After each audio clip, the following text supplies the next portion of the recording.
Tonight, we're diving into the truth of the great sandworms of Arrakis, the creatures so many think of as nothing more than monsters of the deep desert.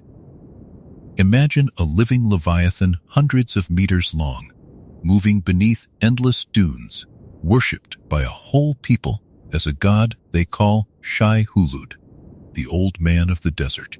And imagine that far from being a mindless beast. This creature is the beating heart of an entire world, the maker of the spice, the shaper of a planet, and the keeper of the most precious substance in the universe.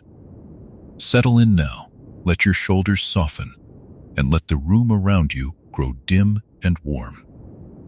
There is nothing here to solve and nothing here to fear, only a slow, steady telling meant to carry you toward rest. Over the next 20 chapters we will explore, without haste, the strange and wondrous biology Frank Herbert built beneath the sand, the life cycle of the worms, their bond with the spice and the Fremen, and their deep place at the center of the world of Dune. You do not need to remember any of it, and you do not need to hold on. Let the story move through you like a slow tide across the dunes, and let it carry you, softly, down towards sleep. Chapter 1. More than a monster tonight. Let the world grow quiet around you, and let your thoughts drift far from here, out past the edges of the map, across the dark between the stars, until they come to rest on a single planet, the color of old bone and burnt honey. Its name is Arrakis. Some call it Dune. It is a world without rivers, without lakes, without a single falling drop of rain. There are no forests here, no meadows, no soft green places for the eye to rest. There is only sand, and more sand, stretching in slow golden waves from one horizon to the other, rising into dunes as tall as hills, and falling into valleys deep enough to swallow a city whole. And beneath that sand, something moves. You have likely heard of it before, even if you have never spoken its name. It is one of the most famous creatures in all of imagined worlds, and yet it is one of the most misunderstood. Most people, when they picture it, think of a monster. They imagine a vast and hungry mouth erupting from the dunes, all rings of glittering teeth, a beast that hunts and swallows and destroys. They picture terror. They picture a thing to be feared and fought, and, if one is lucky and strong enough, killed. But that picture, gentle as the night is now, is only the smallest and shallowest part of the truth. For the creature that lives beneath the sands of Arrakis is not a monster at all. It is something far stranger, far older, and far more wondrous than any beast that ever prowled a nightmare. To understand it is to understand the whole of the world that Frank Herbert built. For the great worm of the desert sits at the very heart of that world, the way the sun sits at the heart of the sky. Frank Herbert was the writer who dreamed this planet into being many decades ago in a novel he simply called Dune. He was a careful and patient man, a thinker who loved the deserts of our own world, the dry places where water is precious and every living thing must be clever and tough to survive. He studied how sand moves, how dunes crawl across the land like slow animals, how life clings on in the harshest of places. And out of that study, out of that patience, he built something that had never existed before. He did not simply invent a big and scary animal to frighten his readers. He invented an entire living system, a planet that breathes and turns and feeds upon itself, and at the center of it all, he placed the worm. So let us set aside, right from the start, the idea of the monster. Let us agree, you and I, to look at this creature the way the wisest people of that desert world looked at it. Not with fear alone, though there is awe enough here to fill a lifetime, but with something closer to reverence. For the great worm is a maker. It is a shaper of worlds. It is the reason the desert exists at all, and the reason that the desert holds the single most valuable substance in the entire universe. Think, for a moment, of how a whale is not truly a monster, though it is vast beyond our reckoning and moves through depths we can never follow. A whale is a wonder. It is a great warm life gliding through the cold dark of the sea, singing songs we are only beginning to understand. The worm of Arrakis is something like that, only it swims through sand instead of water. And its world is not the ocean, but an entire planet turned to desert. And where the whale is simply one creature among many in its sea, the worm is the keystone of everything. Remove it, and the whole arch of that world would come tumbling down. There is a rhythm to a place like Arrakis, a rhythm you can almost feel if you close your eyes. The heat of the day rising in shimmering waves, the sudden cold of the desert night, the wind that never quite stops, always working, always carrying grains of sand from one dune to the next, reshaping the land so slowly that no single glance could ever catch it moving. And beneath all of that, in the deep and secret places where no light has ever reached, the worms move too. Not in a hurry, never in a hurry. They are patient the way mountains are patient, the way the tide is patient. They have been here longer than any human memory, and they will be here long after the tents of the desert people have blown away to dust. The people who live upon that world, the ones who know the worm best, do not call it a monster either. They have their own name for it, an old and holy name that they speak with lowered voices, and we will come to that name very soon. For them, the worm is woven into everything. It is in their prayers and in their songs. It is in the way they walk across the open sand, careful and irregular, so as not to call the great creature to them before they are ready. It is in the deepest secrets of their survival and in the sacred rites that carry their children into adulthood. To them, the worm is not an enemy that shares their world by accident. It is a partner, a presence, almost a kind of God that lives beneath their feet. And here is the gentle heart of what Frank Herbert built, the thing that makes this creature so much more than the monster of a scary story. He gave the worm a purpose. He gave it a life cycle stranger and more beautiful than anything in a simple bestiary. He tied it to the water of the planet, to the sand, and above all, to a precious dust called spice, the most sought-after treasure in all the worlds of men. He made the worm the guardian of that treasure, the maker of it, and the reason it can never be taken lightly or cheaply. In doing so, he lifted the worm out of the realm of monsters altogether and set it among the great forces of nature, alongside storms and seasons and the turning of the stars. Over the many nights to come, we are going to follow that thread all the way through. We will learn the worm's true name and the reverence it inspires. We will measure its unimaginable size and feel the strange mix of terror and majesty that comes from standing near something so vast. We will trace its life from its smallest and most hidden beginnings, through the long, slow stages by which it grows, all the way to the ancient giants that cruise the deep desert like living leviathans. We will discover how these creatures made the desert itself, drinking the water of a wetter world long ago. We will follow the spice and the riders who dare to mount the worms, and the strange chemistry of poison and water and fire that lives inside them. And at the very end, we will arrive at the deepest secret of all, the way a single man once fused himself with the worm and changed the fate of a whole galaxy. But all of that is for the nights ahead. For now, it is enough to simply lie still and let the old idea of the monster fade away.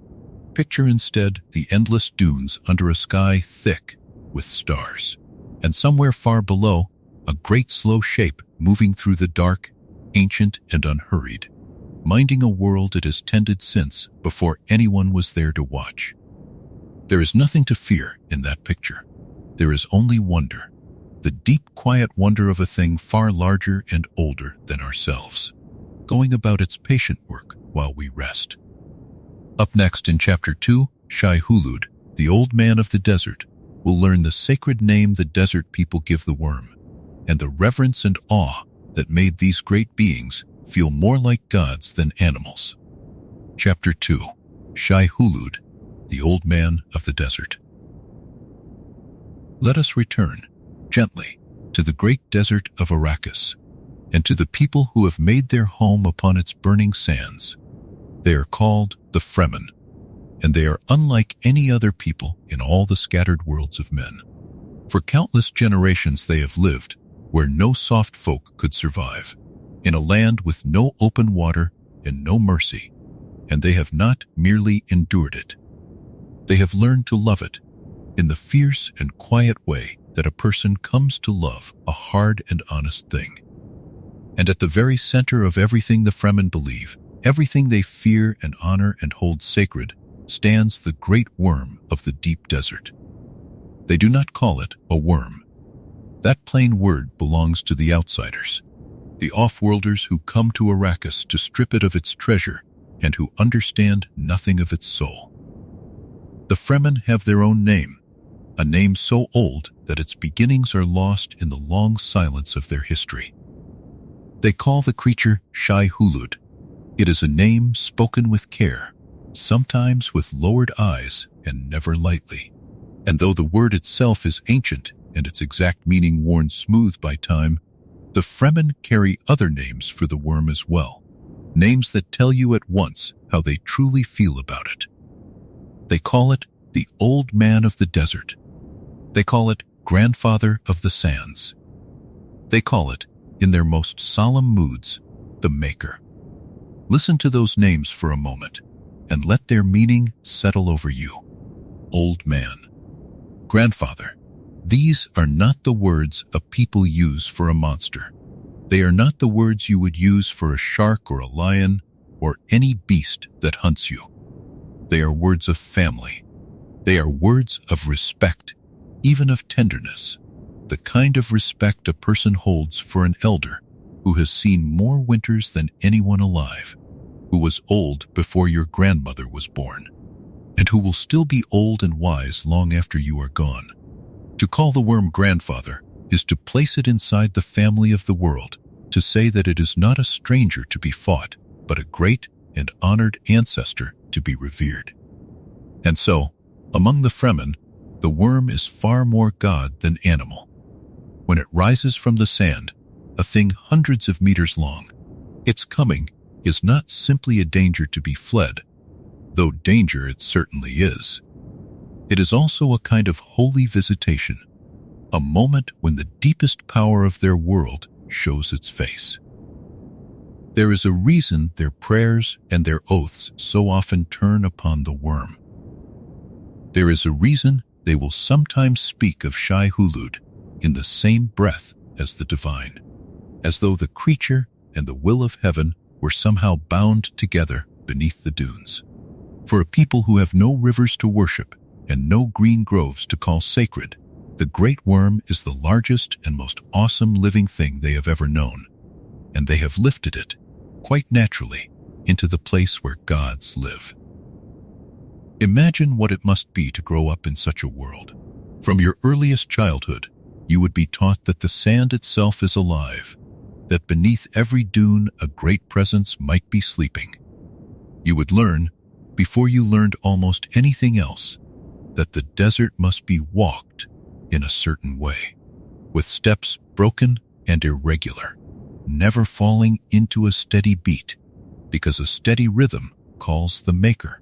You would be told the old stories of shai-hulud, tales of its size and its fury and its ancient patience, whispered around the glow of a shielded light while the cold desert night pressed in. And you would come to feel, deep in your bones, that you shared your world with something vast and holy that could take your life in an instant, and yet was also, in some strange way, the very source of everything that made your life possible. For that is the heart of the reverence. The Fremen do not fear the worm the way one fears a plague or an enemy.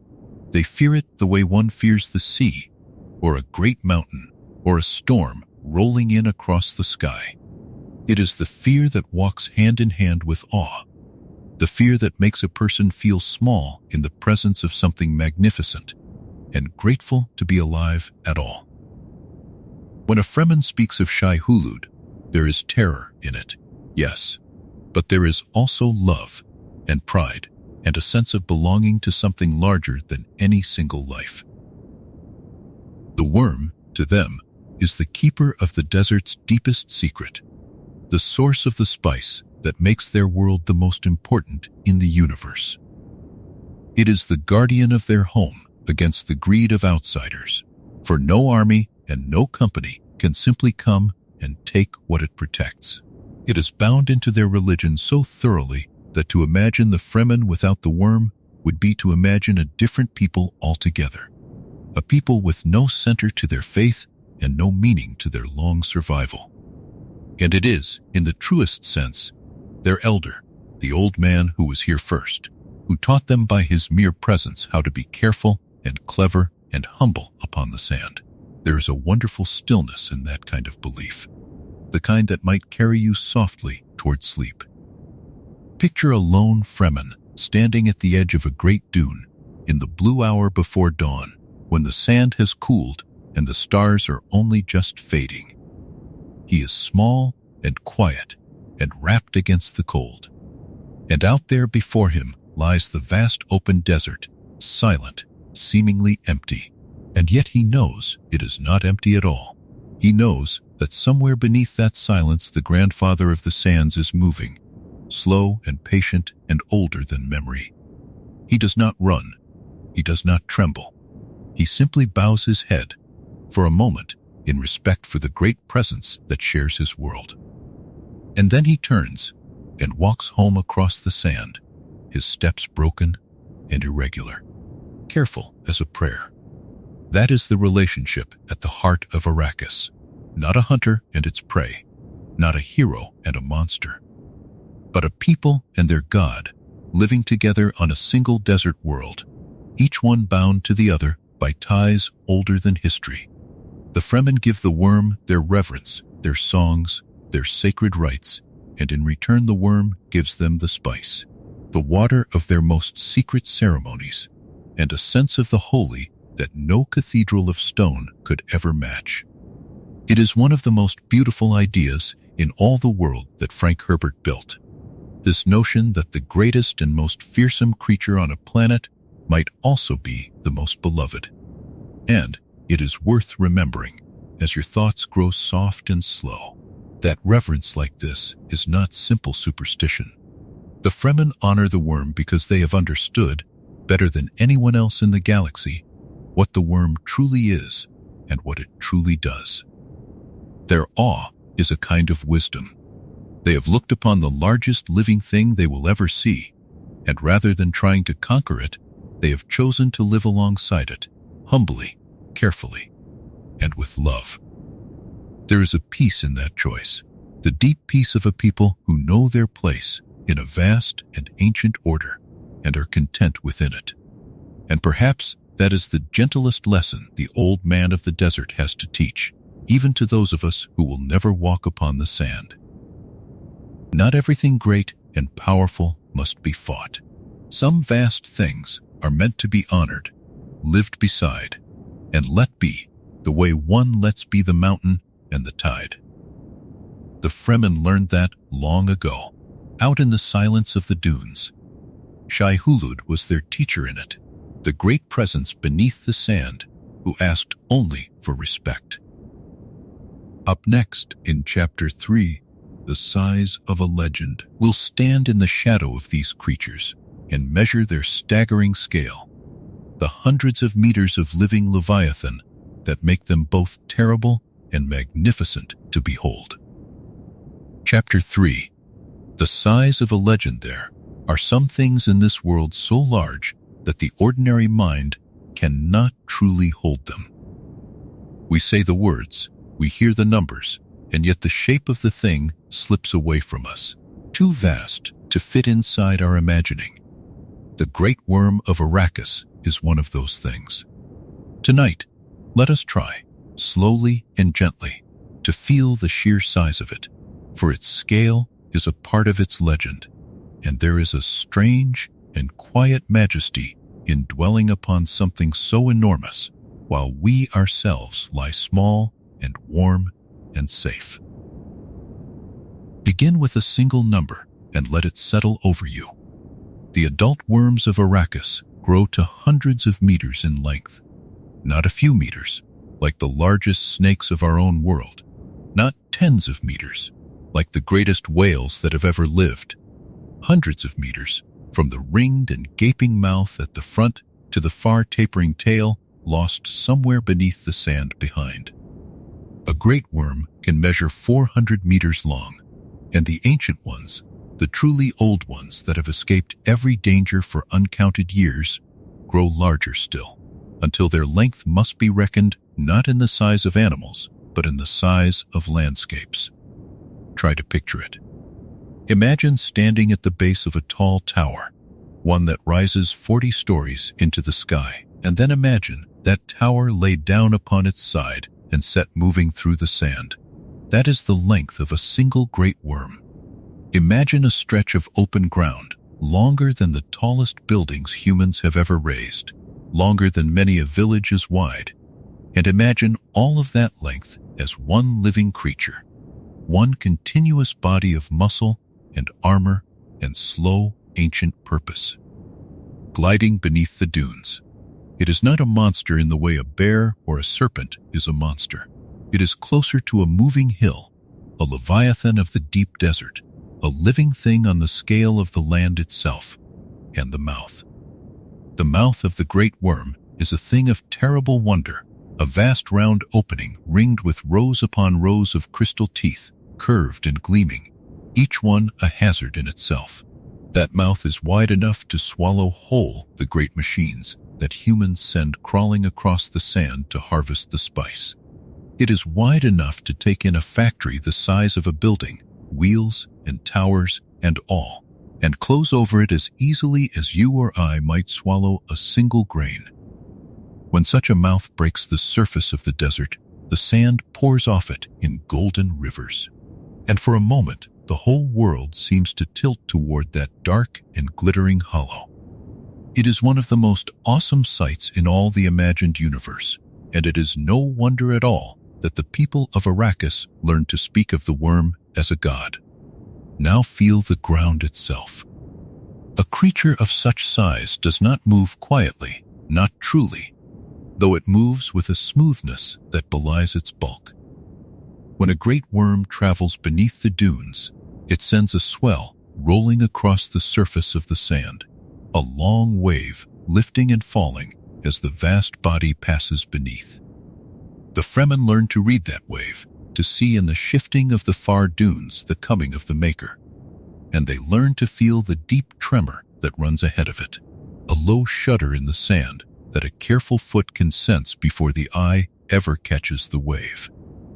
To stand upon the open desert and feel that tremor rising is to feel the approach of something enormous and unstoppable, the way one might feel the first faint trembling of an earthquake or the distant thunder of a great herd on the move. There is terror in that, of course.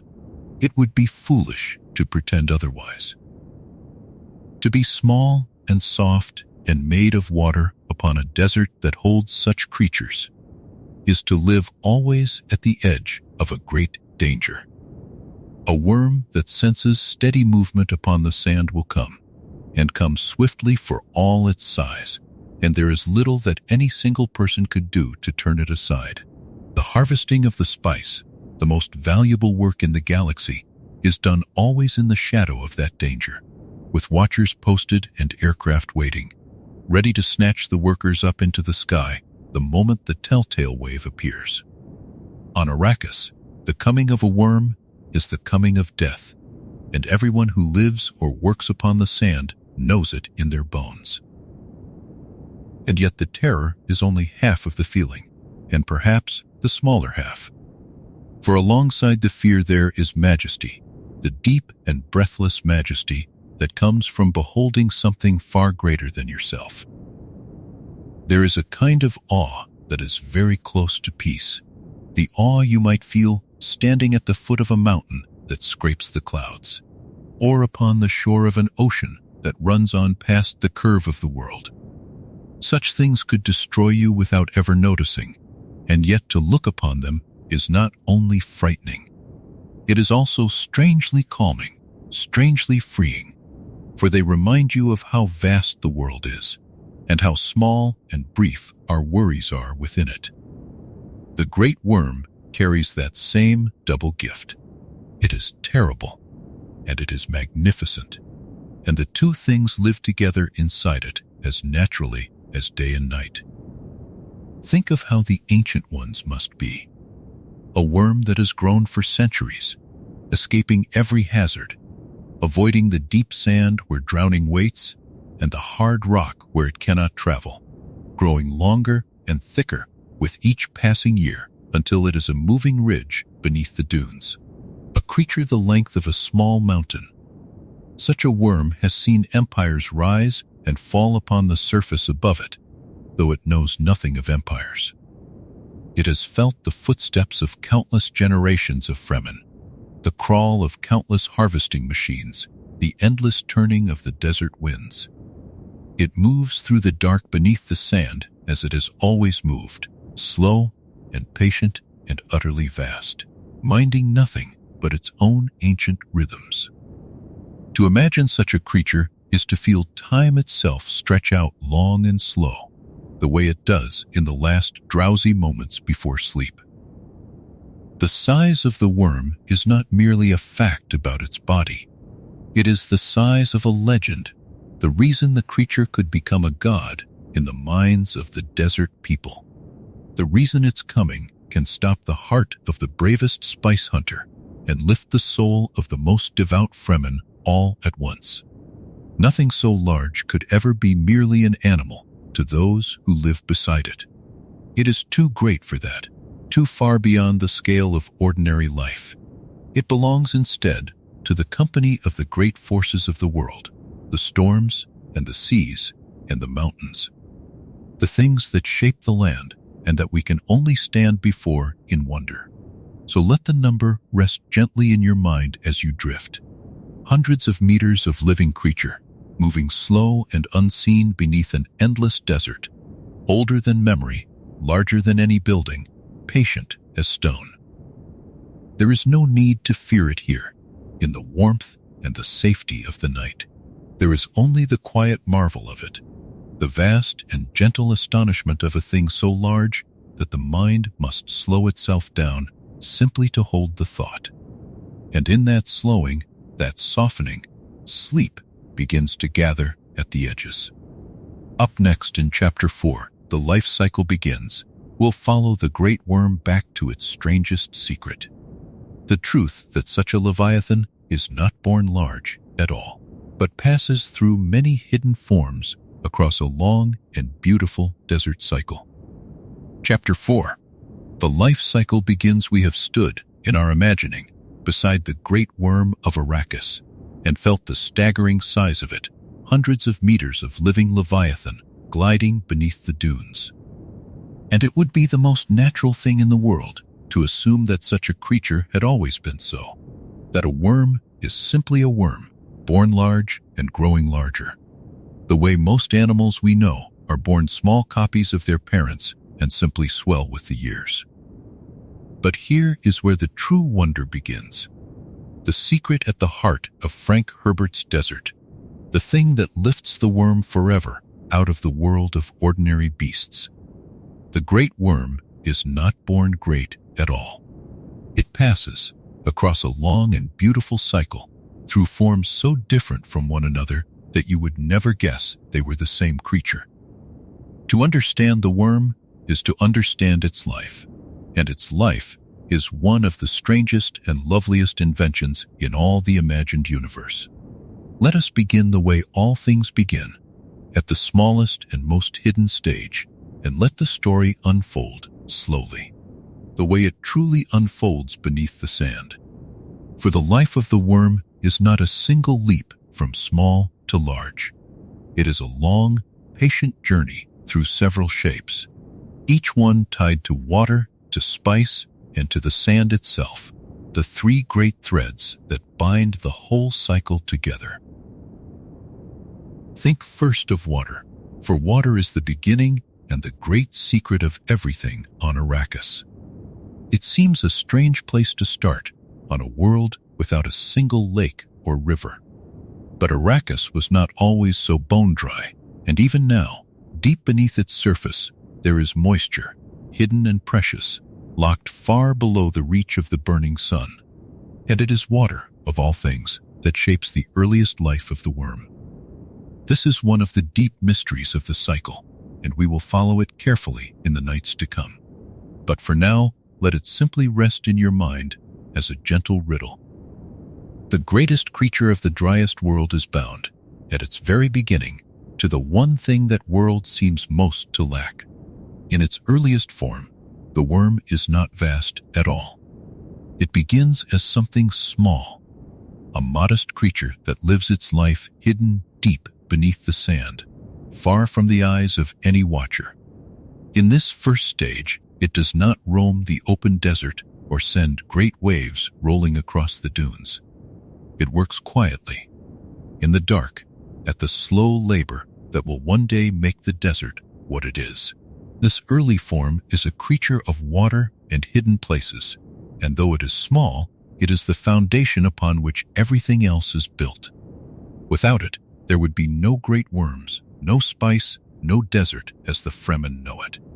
All the vast majesty we have marveled at grows, in the end, from these small, hidden beginnings. From that first hidden form, the creature grows and changes. It leaves behind the tininess of its youth and becomes something larger, something that begins to move through the sand in the manner of the worms to come. This growing stage is a bridge, a middle passage between the smallest beginning and the greatest end. The little makers, as they will come to be called, are no longer the tiny hidden things of the deepest stage, and not yet the towering leviathans of the open desert. They are the worm in its long adolescence, growing toward its final and most fearsome form, drawing closer to the surface, closer to the great dry expanses where the ancient ones roam. And then, at last, across many years and through many dangers, the growing worm becomes the great maker, the shai-hulud of the deep desert, the hundreds of meters of living creature that we have already stood beside in wonder. This is the form the world remembers, the form that becomes a god in the minds of the Fremen, the form that swallows harvesting machines whole and stops the hearts of spice hunters. But it is only the last stage of a long story, the final shape in a series of shapes, the grown elder of a creature that began its life small and hidden and bound to water in the dark. What makes this cycle so beautiful is the way each stage is tied to the sand and the spice and the water, so that the worm is never separate from its world, but woven all the way through it. The desert does not merely happen to contain the worms. The desert is, in a very real sense, made by them and made for them, shaped across ages by the labor of their smallest forms, so that the great ones might one day roam. And the spice, that precious dust that draws the powers of the galaxy to this single planet, is bound up with the worm's cycle so completely that the two can never be separated. Where there are worms, there is spice. Where there is spice, the worms are near. It is all one system, one turning wheel, one great slow breathing of a living world. There is something wonderfully peaceful in that idea, something that fits the quiet of the night. We so often think of a creature as a thing apart, a single life moving through a world that would carry on much the same without it. But the worm is not like that. The worm is stitched into the very fabric of Arrakis, from the deepest hidden moisture beneath the sand to the highest crest of the tallest dune. Its life is the life of the planet. Its cycle is the cycle of the whole desert world. And when you understand that, the worm stops seeming like a monster looming over the land and begins to seem like the beating heart of the land itself, the deep, slow pulse that keeps the whole living system turning. Picture the desert now with new eyes as your thoughts grow soft and slow. On the surface, the endless golden dunes under a sky thick with stars, silent and seemingly empty. But beneath that surface, at every depth, life is at work. Far below, in the cool and hidden dark, the smallest forms of the worm labor at their patient task. Somewhat higher, the growing makers move through the sand, drawing slowly toward their great inheritance. And in the deep open desert, the ancient leviathans cruise through the dark, minding a world their kind has shaped since before any human set foot upon it. Layer upon layer, stage upon stage, all of it one creature, one cycle, one long unbroken story, reaching from the tiniest hidden beginning to the grandest and most fearsome end. That is the shape of the life we will follow in the nights to come. We have only just set foot upon the path, only glimpsed the outline of the cycle from a distance. In the chapters ahead, we will go down into the sand and meet each stage in turn, learn the names the Fremen give them, and discover the astonishing truth of how these creatures, in their smallest and most humble form, once drank the water of a wetter world and turned an entire planet into the endless desert we now behold. It is a story of transformation on a scale almost beyond belief, and yet it begins, as so many great things do, with something very small, working quietly and patiently in the dark. For now, let it be enough to know that the great worm is not a monster born vast and hungry, but a creature of many forms and many patient years, bound to water and spice and sand, woven all the way through the world that made it.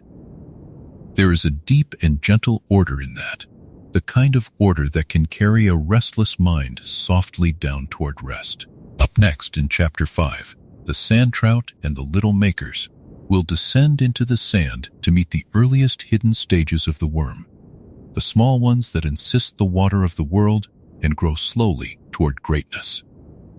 To understand the great worms of Arrakis, we must first go down, far beneath the dunes, into the quiet dark where their story truly begins.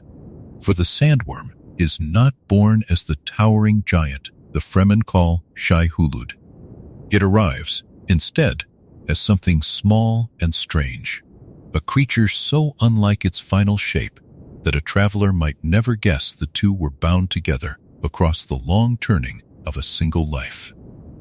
Tonight, we follow that hidden beginning, the smallest stage of the greatest animal in the known universe, and we let its slow becoming carry us gently downward toward rest. In the deep sand of Arrakis there lives a tiny thing the Fremen call the sandtrout. It is not a fish, though the name carries a memory of water, and it is not a worm in the way the great makers are worms.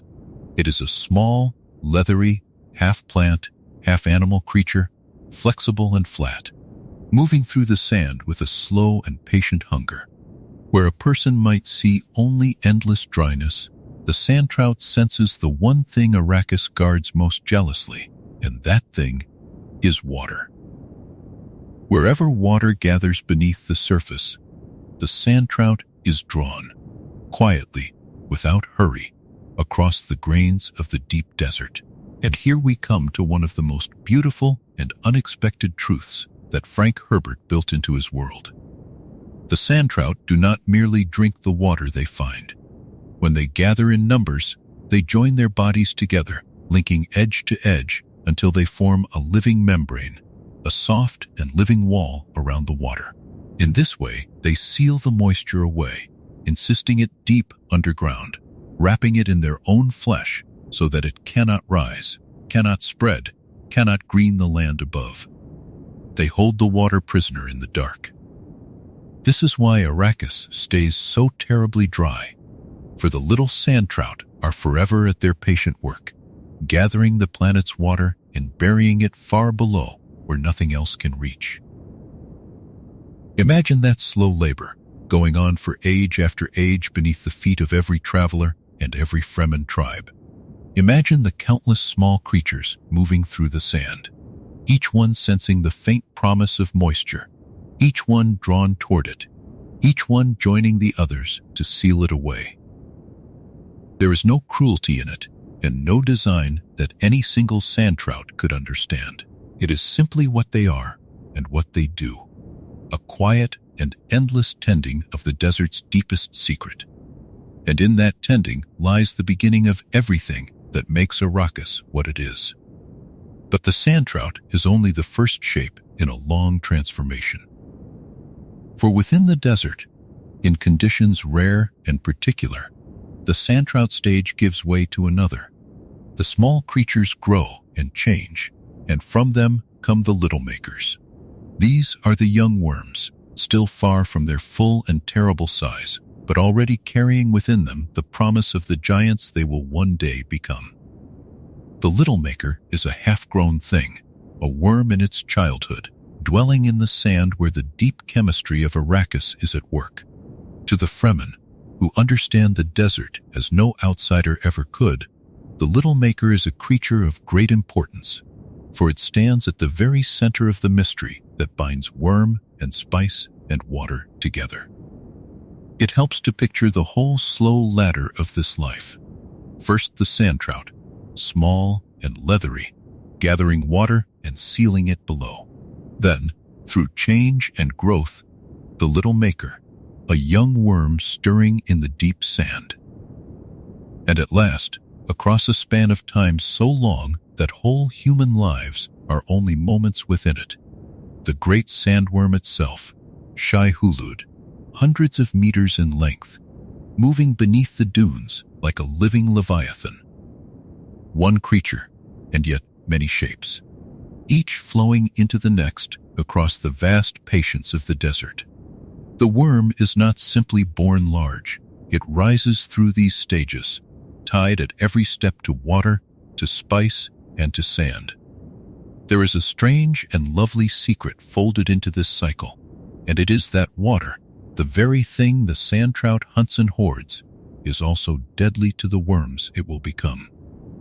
The great makers cannot bear it.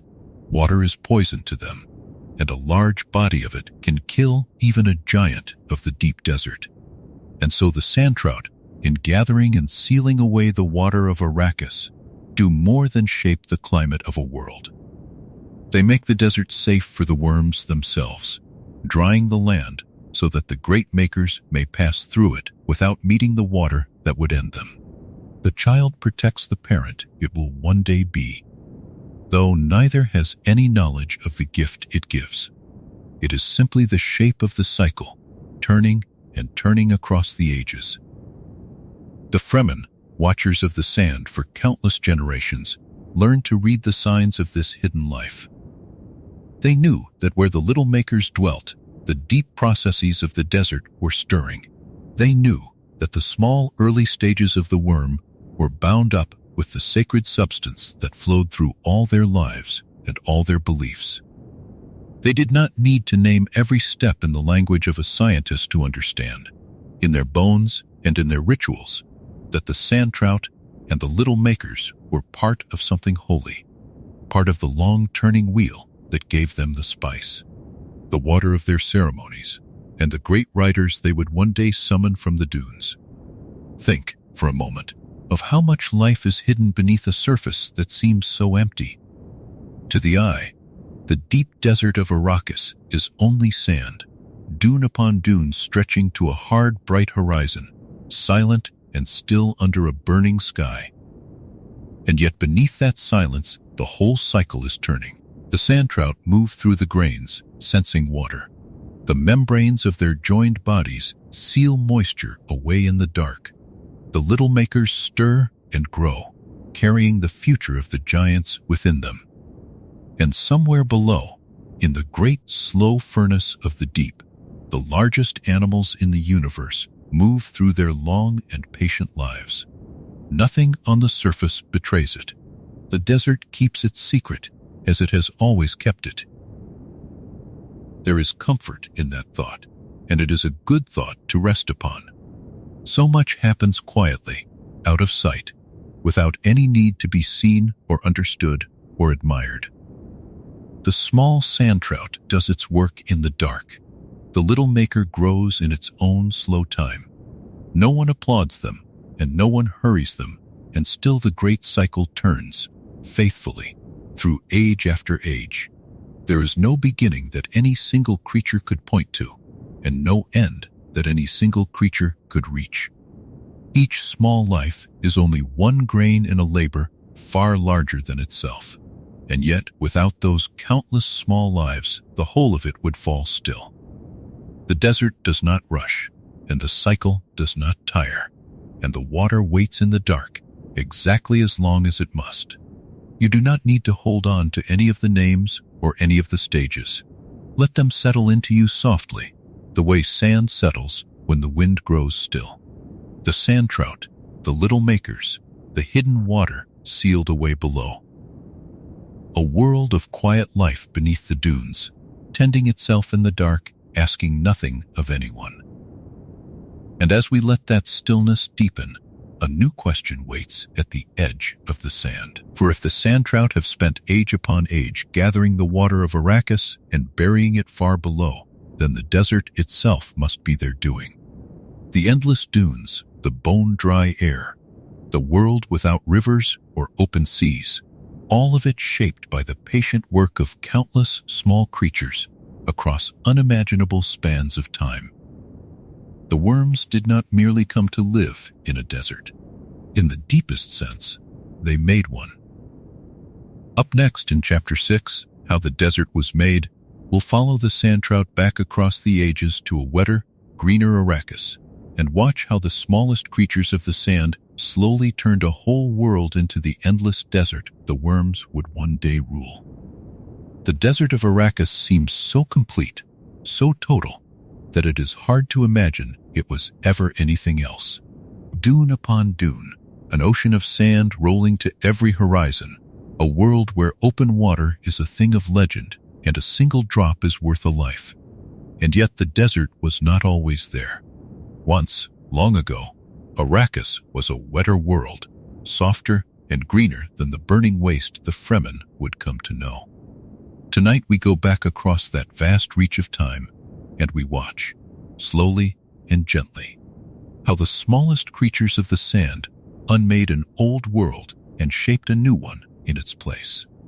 To picture the early Arrakis, we must set aside the endless dunes for a moment, and imagine instead a planet with more moisture in its soil and its air.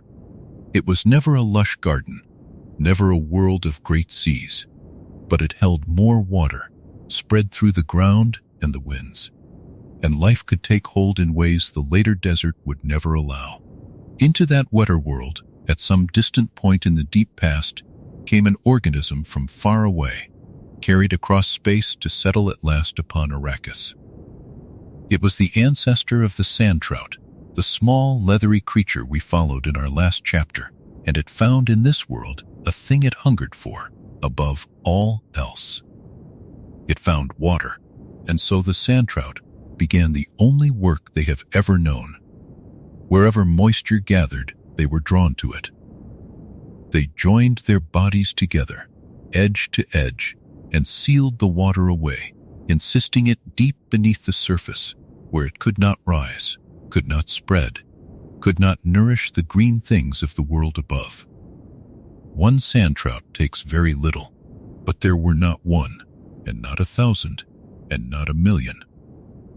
There were numbers beyond counting, spread across a whole planet, and each one did its small and patient part.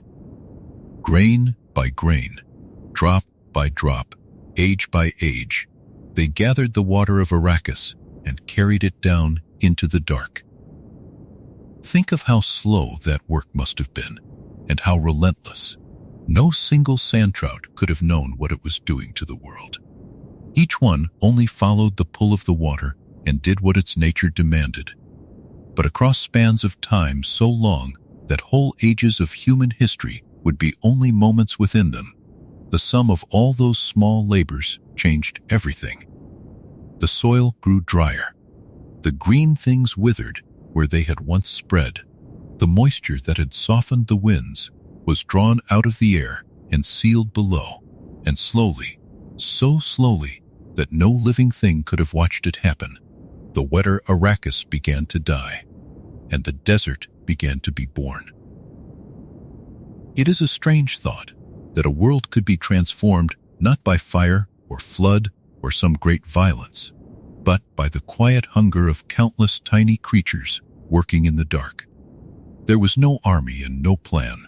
There was only the sandtrout, following the water, sealing it away, again and again and again, through generation after generation, until the balance of a whole planet had shifted. The rivers that might once have run were gone. The seas that might once have gathered were gone. What remained was sand and heat, and the deep buried water held forever below by the very creatures that had drunk the world dry. And here we come to the heart of it, the reason this slow undoing matters so much to our story. The sandtrout did not destroy Arrakis. They remade it into the one kind of world where their own long cycle could flourish. For the sandtrout are only the earliest stage of the great sandworms, and the worms cannot bear water. To a giant of the deep desert, water is poison, and a large body of it can bring death even to the mightiest maker. A wet world, a world of rivers and rain and open seas, would be a world where the worms could not live. And so, in drying Arrakis, the sandtrout prepared the way for what they would themselves become. They made the desert that the worms would need. They shaped a planet to fit the shape of their own future. There is a deep and quiet beauty in that, and it is worth resting upon for a while. The worm did not simply arrive in a desert and learn to survive there. In the truest sense, the worm made the desert. The endless dunes, the bone-dry air, the merciless sun on the sand, all of it is the long consequence of the sandtrout at their work. Arrakis is not merely the home of shai-hulud. Arrakis is, in a way, the body of shai-hulud, a whole world shaped by the cycle of the great worms, drawn into the form that cycle requires. To walk the deep desert is to walk across the labor of ages, across a planet remade by the smallest creatures of the sand. The Fremen, in their own way, understood this bond between the worm and the world. They did not speak of it in the language of a planetary scientist, but they knew in their hearts that the desert and shai-hulud were one thing, inseparable, each belonging to the other. To them, the sand was sacred because the worm was sacred, and the worm was sacred because it was the maker of all they knew. They lived upon the surface of a world that the ancestors of the worms had built, and they drew their water, their spice, and their very way of life from the cycle that had dried the planet long before any human foot had ever touched it. And there is something in this that reaches gently beyond the story of one distant world. For it reminds us how vast time truly is, and how great changes can come not from any single mighty act, but from the patient repetition of small ones.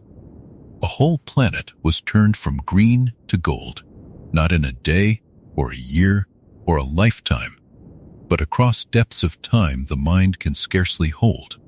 And every step of it was quiet. Every step of it was small. No storm announced it, and no single dawn marked the day the old world ended and the new one began. The change came so gradually that a creature living through 1,000 generations would have seen only a little more sand, only a little less green, only the slow and steady deepening of a drought that would one day become eternal. The desert of Arrakis, so total and so complete, is the slow gift of creatures no larger than a hand, working faithfully in the dark long before anyone was there to see. Let that thought settle over you now, soft and heavy as sand drifting down at the close of a still day. You do not need to hold the ages in your mind or trace the long unmaking of a wetter world. Let it wash through you and pass on, the way the dunes forget the shape they held yesterday. A world remade, a desert born from water sealed away, a planet shaped to fit the cycle of the worms. There is nothing here to solve. There is only the slow turning of time, and the quiet and the deep buried water resting far below. For the sandtrout gathered the water, and the desert was made, and out of that same great cycle comes another wonder, one that would draw the eyes of an entire universe to this single dry and distant world. From the depths where the worms live and change, from the very chemistry of their long transformation, comes the most precious substance ever known, the spice melange. And to understand the worm at all, we must follow that thread down into the sand to the place where worm and spice are bound together as one. Up next, in Chapter 7, The Worms and the Spice, we'll follow the deep cycle of the makers into the sand and discover how the melange itself is born from the biology of shai-hulud, so that worm and spice can never be pulled apart. Of all the treasures in the known universe, none is stranger or more precious than the spice melange, and none is so deeply bound to a single creature and a single world. Empires rose and fell upon it. Navigators folded space with it. Whole ways of life and belief were built around it. And yet, for all its power, the spice comes not from a mine or a factory or a field, but from the deep and patient biology of the sandworms of Arrakis. Tonight we follow that hidden thread down into the sand, to the place where worm and spice are woven together so tightly that neither can be understood without the other. To begin, we must set aside the idea that the spice is simply dug from the ground like some ordinary ore. The melange of Arrakis is a living thing, or very nearly so, a substance born from the great cycle of the worms themselves. It is a byproduct of their biology, produced through the long transformation that carries a creature from the smallest sandtrout to the mightiest maker. Where the worms live and grow and change, there the spice is made. And nowhere else in all the known universe has it ever been found. Arrakis alone holds it, because Arrakis alone holds the worms. The story of the spice begins, like so much of this world, with water and with the sandtrout. Deep beneath the dunes, the little creatures gather the moisture of the planet and seal it away. And in doing so, they set in motion a slow and enormous chemistry. Far below the surface, in the dark, the buried water and the substances of the sandtrout and the young worms come together in what the knowers of Arrakis call the pre-spice mass. This is the beginning of the melange, a great swelling of matter deep in the sand, rich with the raw stuff from which the spice will come. It grows, and it builds, and it gathers heat and pressure in the buried places of the desert. And then, when the pre-spice mass has grown and ripened enough, something remarkable happens. The mass swells and heats until at last it bursts upward, a great eruption of the deep desert that flings the pre-spice matter toward the surface. This is the spice blow, one of the strange wonders of Arrakis, when the sand itself heaves and breaks and the deep chemistry of the planet is thrown up into the burning air. Where the blow settles, the matter is exposed to the sun and the dry wind and the long working of the desert, and over time, through that exposure and the slow alchemy of the sand, it ripens and cures into the melange itself, the spice that the whole universe hungers for. So the spice is not separate from the worm. It is a stage in the same great cycle, a fruit of the same deep tree. The sandtrout gather the water. The pre-spice mass builds in the dark. The blow carries it upward. The sun and the sand cure it into melange. And all through this cycle the worms move, born from the sandtrout, growing through the little makers, tied at every step to the very processes that make the spice. Worm and spice are not two things that happen to share a world. They are two faces of one long unfolding, bound together across the whole life of the desert. There is a deep and fitting rhythm in this, a sense that nothing on Arrakis stands alone. The water the sandtrout hide away is not lost, for it becomes part of the chemistry that ripens the spice. The transformations that carry a worm from small to great are not wasted, for they feed the mass that will one day blow to the surface. Even the terrible dryness of the planet plays its part, for it is in the heat and the sun and the parched wind that the raw matter cures into true melange. Every piece belongs. Every piece serves the turning of the whole, and at the center of it all moves Shai-hulud, the maker, whose very name among the Fremen speaks of this power to bring the spice into being. Consider what this means for the world of Dune, and for all who depend upon it. The great houses and the mighty guild, the emperors and the traders, all of them reach out across the stars for the melange, and every gram of it that has ever passed through a human hand was made by the biology of a creature on a single desert world. There is no other source. There is no way to manufacture it apart from the worms and their cycle. The most valuable substance in the universe is, at its root, the slow work of the sandworms of Arrakis. And this simple fact places the worm at the very heart of everything, whether the great powers of the universe wish to admit it or not. The Fremen understood this bond more truly than any lord or merchant ever could. To them, the spice was not merely wealth or power. It was woven through their food and their trade, their long lives and their prophetic dreams, and above all, through their reverence for shai-hulud. They knew that the maker gave the spice, that the two came from the same sacred cycle, and so their awe of the worm and their dependence on the melange were one and the same feeling. To honor the spice was to honor the worm. To live upon the spice was to live within the gift of shai-hulud. The outsiders saw only a substance to be harvested and sold. But the desert people saw the deep truth beneath it, that the melange was the fruit of a living God who moved beneath their feet. And there is a quiet warning folded into all of this, though we need not dwell on it tonight. Because the spice comes from the worms, and the worms come from the desert. Anything that threatened the worms would threaten the spice, and anything that threatened the spice would shake the whole of human civilization. The two are so tightly bound that they cannot be pulled apart. You cannot have the melange without the makers, and you cannot have the makers without the dry and burning world that shaped them. The wealth of an empire rests, in the end, upon the health of a creature in the sand, upon the turning of a cycle far older than any throne.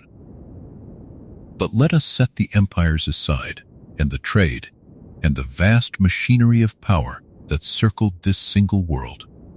Let us hold instead to the simple wonder of it, that the most precious thing in the universe is born quietly in the dark, from water and worm and the patient chemistry of the deep desert, and rises to the surface in a great slow breath of the sand. There is nothing to grasp here, and nothing to keep. Let the thought drift through you and settle softly, the way the cured spice settles at last upon the dunes after the blow has passed and the desert has grown still once more. A single world, a single creature, a single unbroken cycle turning in the dark, and from it the treasure that moved a whole universe. So much comes from so little, so quietly, so far from any eye that would praise it. There is no rush in the deep sand, and no hunger for reward, only the slow and faithful making of a wonder that asks for nothing in return. For the spice is precious beyond measure, and the worms are its makers. And where there is such treasure, there will always be those who reach for it.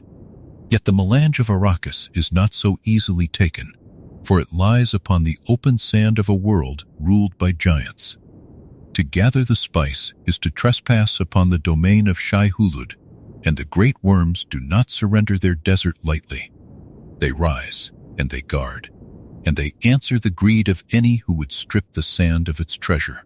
Up next in Chapter 8, Guardians of the Melange, we'll watch the great worms rise to defend the spice and the sand, and discover how shai-hulud became the fierce and ancient keeper of the universe's most precious treasure.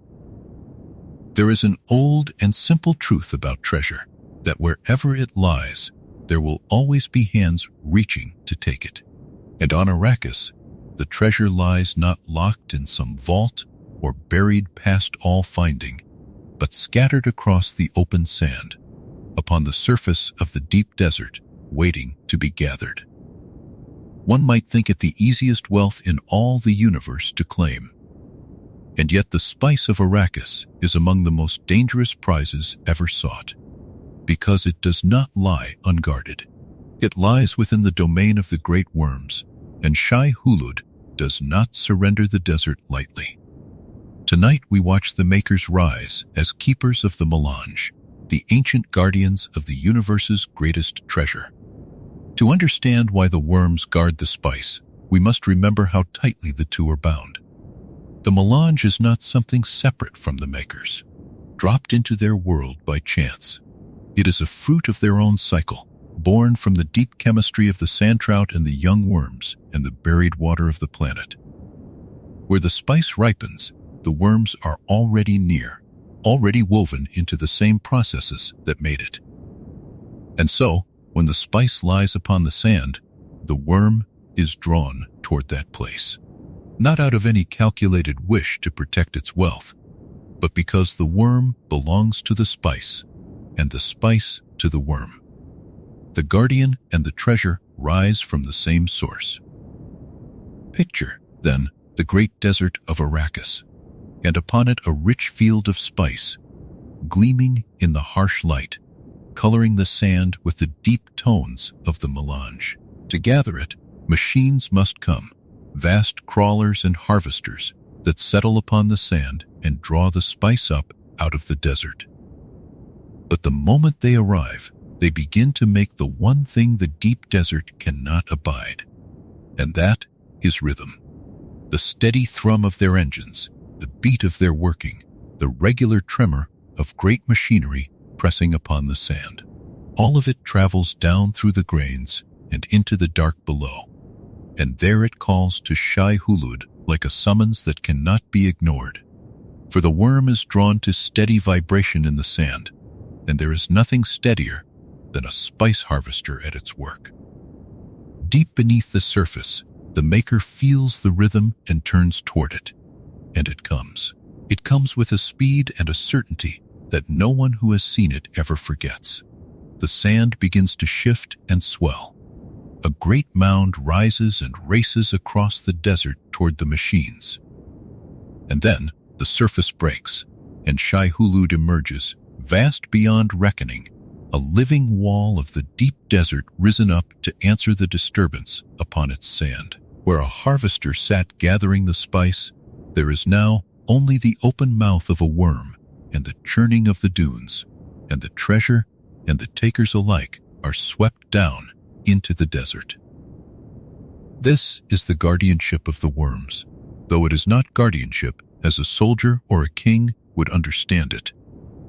The worm does not reason about the spice. It does not choose to defend a treasure it values. It simply answers the rhythm and rises, and in rising it makes the gathering of the spice a thing of terrible danger. No one may come to the deep desert and take the melange in peace. To harvest the spice is to trespass upon the domain of shai-hulud, and the makers do not tolerate trespass upon their sand. Again and again, across the long history of Arrakis, the worms have risen to take the harvesters. And again, the takers have learned that the treasure is guarded by a power far older and far greater than any of them. Think of what this means for all who would grow rich upon the spice. The great houses and the mighty powers of the universe crave the melange above all things, and yet they cannot simply reach out and seize it. Every field of spice lies upon the sand of the worms. Every harvester that descends must work in fear, its crews watching the dunes, listening for the swell of the sand, ready to flee at the first sign of a maker rising. The whole vast machinery of spice harvesting is built around this single ancient danger, the certainty that shai-hulud will come, and that when it comes, nothing upon the sand can stand against it. The keepers of the treasure are not guards posted by any lord. They are the makers themselves, and they answer to no throne. There is a strange justice in this, though the worms know nothing of justice. The most precious substance in the universe cannot be hoarded easily or stripped away without cost, because it is forever bound to the creatures that made it and the desert that shaped it. The greed of empires meets, at the edge of the deep sand, a power that greed cannot buy or command. You may want the spice with all the hunger of 100 worlds, but the sand belongs to shai-hulud, and the sand will answer to the maker before it answers to you. In this way, the worm stands as a keeper, not by will, but by nature, an ancient guardian that no wealth can bribe and no army can easily overcome. The Fremen, who lived their whole lives within the domain of the worms, understood this guardianship in a way the outsiders never did. To them, the danger of the makers was not merely a hazard to be avoided, but a part of the sacred order of the world. The worm guarded the spice because the worm was holy, because shai-hulud was the great power at the center of all things, and to move upon the sand was always to move within the reach of that power. The desert people learned the ways of the worm not to defeat it, but to live within its law, to walk without rhythm, to read the swelling of the dunes, to honor the maker even as they drew their lives from the very cycle it protected. And so the great worms became the fierce and ancient keepers of the universe's greatest treasure, though they never sought the role and never knew they held it. They rise, and they take, and they sink again into the deep desert, faithful only to the rhythm that calls them, and the sand that is their home. The spice lies upon the surface for anyone to see, and yet it is guarded more surely than any locked and hidden thing. Guarded by living leviathans that answer no master and fear no power. This is the paradox at the heart of Arrakis, that the most open treasure in the universe is also the most fiercely kept. Let that image carry you gently now, the great worm rising over the harvester, the treasure and its guardian bound together upon the endless sand. There is nothing here you must hold. Let the picture soften and grow distant, the way a mound in the desert sinks back beneath the dunes and leaves the surface still. The keeper of the spice, the maker in the sand, the ancient guardian rising and falling across the ages. Let it settle over you like the quiet after the worm has passed, when the desert lies calm again and only the wind moves across the grains. For we have seen now that the worm comes when the sand is disturbed, that a steady rhythm calls it up from the deep. And this single fact, this drawing of the maker by the beat of the sand, reaches into every part of life on Arrakis. It shapes how the Fremen walk, how the harvesters flee, how every creature that would survive the desert must move. To understand it is to understand the deepest law of this world. Up next in Chapter 9, drawn by the rhythm of the sand, we'll follow the strange pull that steady vibration holds over the worms, and see how this one simple truth shapes all movement and all life upon the face of Arrakis. Chapter 9. Drawn by the rhythm of the sand. Let us settle now into one of the strangest and most beautiful truths about the great worms of Arrakis. A truth so simple that it is easy to overlook, and yet so far-reaching that it shapes every living thing upon the desert world. The worms do not hunt by sight, for the deep sand has no need of eyes. They do not track by scent across the dry and burning air. They come, instead, to rhythm. They come to the patient beat of movement carried down through the grains of sand, to any steady, regular vibration that pulses through the dunes like a slow heartbeat. This is the secret that turns shai-hulud from a distant wonder into the ever-present shaper of Fremen life. Rhythm calls the worm. Rhythm summons the Leviathan from the deep. Imagine the desert at rest. The dunes lie still beneath a sky bleached pale by the twin moons, and the sand is quiet, holding its silence the way a sleeping creature holds its breath. Nothing moves that has not learned the ancient lesson of the place. And then, somewhere far off, a footfall lands and lifts and lands again, over and over in an even measure, thud after thud after thud, each one exactly like the last. There is nothing in nature that beats so evenly, nothing born of wind or weather or the slow settling of the dunes that keeps so perfect a time. Only a purposeful thing, a walking thing, a machine or a marching body drums out a rhythm so unbroken and so regular. That evenness travels. It sinks into the sand and spreads outward in soft rings. The way a stone dropped into still water sends its ripples across a pond. Far below, in the dark and the pressure and the heat, something vast stirs. Something ancient turns toward the beat. To the worm, a steady rhythm is not merely a sound. It is a promise, a signal, a call it has answered for uncounted ages, and it rises to meet it with a hunger and a certainty older than any human memory upon that world. This single fact, that regularity draws the worm, explains 1,000 small habits of the desert people. Habits that to an outsider might seem like superstition, and that are in truth the distilled wisdom of survival. The Fremen learned, across generations beyond counting, that to walk upon the open sand in the ordinary way of soft worlds was to die. A natural human stride is a rhythm. Left, right, the heel striking in an even cadence, the body swinging in its familiar pattern. That pattern is exactly the kind of steady pulse that the worm has spent its whole immense existence learning to seek.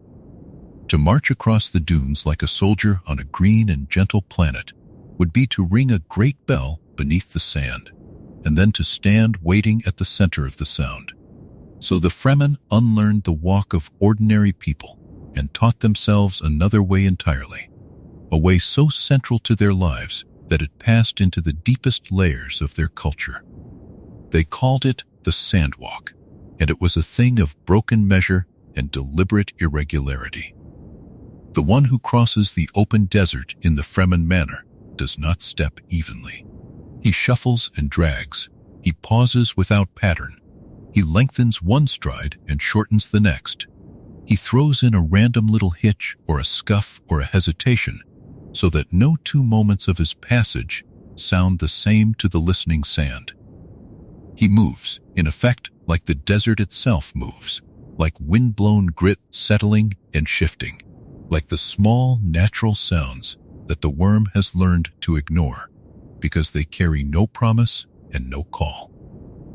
Children of the Sayach were taught this walk almost before they could speak, drilled in it until it became as natural to them as breathing, until the broken step was no longer a discipline, but simply the way a person of the desert crossed the sand. In this quiet, unglamorous skill lay the difference between a long life and a swift and terrible end. And what was true for a single walker was true, only far more so, for the great machines of the spice harvest. When the outworld powers came to Arrakis To strip the precious melange from the sand, they brought crawlers of enormous size, factories on treads that ground across the dunes and tore the spice from the desert floor. But a machine is the most rhythmic thing of all. Its engines throb in perfect mechanical measure. Its treads bite the sand in an endless, tireless, unvarying beat, a rhythm no living body could ever match for steadiness. To the worms, a working spice crawler was not a quiet intruder to be overlooked. It was the loudest and most insistent call the desert had ever known, a summons ringing out across the sand like nothing in nature, and the worms answered it as surely as they answered any lesser rhythm, rising in fury toward the source of that ceaseless drumming. This is why the harvest of spice upon Arrakis could never be a calm or settled thing. Every gathering of melange was a race against the coming of shai-hulud. Spotters flew above the working crawler, watching the dunes for the telltale sign. The long ripple and swell of sand that meant a worm was moving toward the rhythm from somewhere below.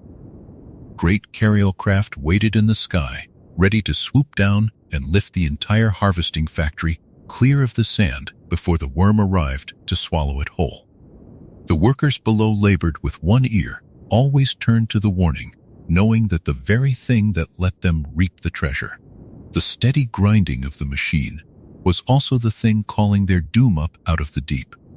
The wealth of the whole known universe was pulled from that sand in stolen minutes, always in the shadow of the rising worm, always to the beat of a rhythm that could not be silenced without stopping the work itself. There is a strange and gentle justice in all of this, if one lingers on it in the quiet of the night. The worm asks for nothing complicated. It does not scheme or stalk. It simply answers a pattern, faithfully, the way it always has. It is the human world that must bend and adapt, must break its own rhythms and soften its own footfalls, must learn humility from the sand. The desert does not change its nature to suit those who enter it. Those who enter it must change themselves, must become quieter, stranger, more attuned, more patient. And in learning to move without rhythm, the Fremen learned something deeper still, a whole way of being that valued stillness over noise, patience over haste, the broken and irregular grace of things that wish to live over the proud and even stride of things that do not yet understand the desert. So when you picture Arrakis now, picture it as a world listening. Beneath every dune lies the possibility of the listener, the great old body waiting in the dark for the beat that calls it upward. Above, every creature that would survive has learned to soften its steps, to scatter its cadence, to move through the world without ringing the bell. The lightest touch of a bird, the trickle of shifting grains, the erratic scuff of a Fremen crossing the open sand at dusk, these pass unanswered, folded into the vast quiet of the place. But let anything beat out a steady measure, let anything drum an even and unbroken rhythm into the body of the desert, and the sand itself will seem to answer, swelling and parting as the old man of the desert comes to meet the call. In this way, the humblest of facts, that rhythm draws the worm, becomes the hidden law beneath all life and movement on Arrakis. A law written not in words, but in the careful, broken footsteps of a people who learn to live in the presence of gods. Up next in Chapter 10, The Fremen and the Worms, we'll follow the deep bond between the desert people and shai-hulud, and see how they wove these vast beings into their faith, their survival, and the very heart of who they were. Chapter 10. The Fremen and the Worms. Of all the peoples scattered across the many worlds of the known universe, none lived so close to a wonder as the Fremen of Arrakis lived beside the great worms. Other worlds had their beasts and their storms, their dangers and their marvels, but nowhere else did a whole people build their entire existence in the presence of creatures so vast, so ancient, and so utterly bound to the sacred. The Fremen did not merely survive alongside shai-hulud. They wove the worms into everything, into their bodies and their labor, into their prayers and their passages, into the deepest story they told themselves about who they were and why they endured. To understand the Fremen, one must understand that they were, in every part of their lives, a people of the worm. It began, as so much did on Arrakis, with water and with fear. The desert was a place that wished to kill, and the Fremen answered that wish with a discipline so complete it became a second nature. Every drop of moisture was hoarded, every breath reclaimed through the still suits that sheathed their bodies, every death an occasion to recover the water of the fallen for the tribe. In such a place, where the margin of life was measured in careful drops, the worms loomed over everything, for the worms ruled the open sand, and the open sand was the road between every hidden refuge. To move across the desert was to move through the domain of shai-hulud. And so the Fremen, rather than shrinking forever into their caves, did a braver and stranger thing. They learned the worm. They studied it across generations without number, patient and unhurried, until its ways were known to them the way the ways of weather are known to farmers of gentler worlds. They learned, first of all, to walk unheard, breaking their steps into the scattered, patternless shuffle that would not call the great body from the deep. They learned the signs of the sand, the swells and ripples that betrayed a worm on the move, so that a Fremen crossing the dunes could read the desert around him the way a sailor reads the sea. They learned where the worms were thickest and where the sand lay quieter, which stretches could be crossed at need, and which were the very throat of danger. This knowledge was not written in books. It lived in the people themselves, passed from elder to child in the close dark of the sietch, a slow inheritance of survival handed down so faithfully that it seemed less like learning and more like something carried in the blood. And in that familiarity lay a kind of quiet power, for the Fremen never faced the worm as a stranger faces a nightmare. They faced it as a people who had known it all their lives, whose whole long line stretched back through uncounted generations that had studied and survived the sand. But the Fremen did not stop at avoiding the worm, at merely slipping past it unnoticed. They went further than any other people would have dared. They learned to call it. They learned that the same rhythm that summoned the worm in fury could be made deliberately, struck into the sand by a device of their own making, a pounding beat set going upon the open dune to draw shai-hulud toward a chosen place at a chosen time. To summon the very thing that all others fled, to bring the Leviathan up out of the deep on purpose. This was a mastery that set the Fremen apart from every other human society. It was born of long courage and longer patience, of a refusal to be forever only the prey of the desert. If the worm would come to rhythm, then the Fremen would decide when and where the rhythm was made. The device they used for this was a simple thing, a pounder set upon the sand to strike its steady beat down into the deep, and yet in that simple thing lay a reversal of the whole order of the desert. What had been a summons of doom became a summons of purpose. What had drawn the worm in blind fury toward the harvesting machines could now be made deliberately, at a place and a moment of the Fremen's own choosing, so that the coming of shai-hulud was no longer only a terror to be fled, but sometimes a thing to be sought.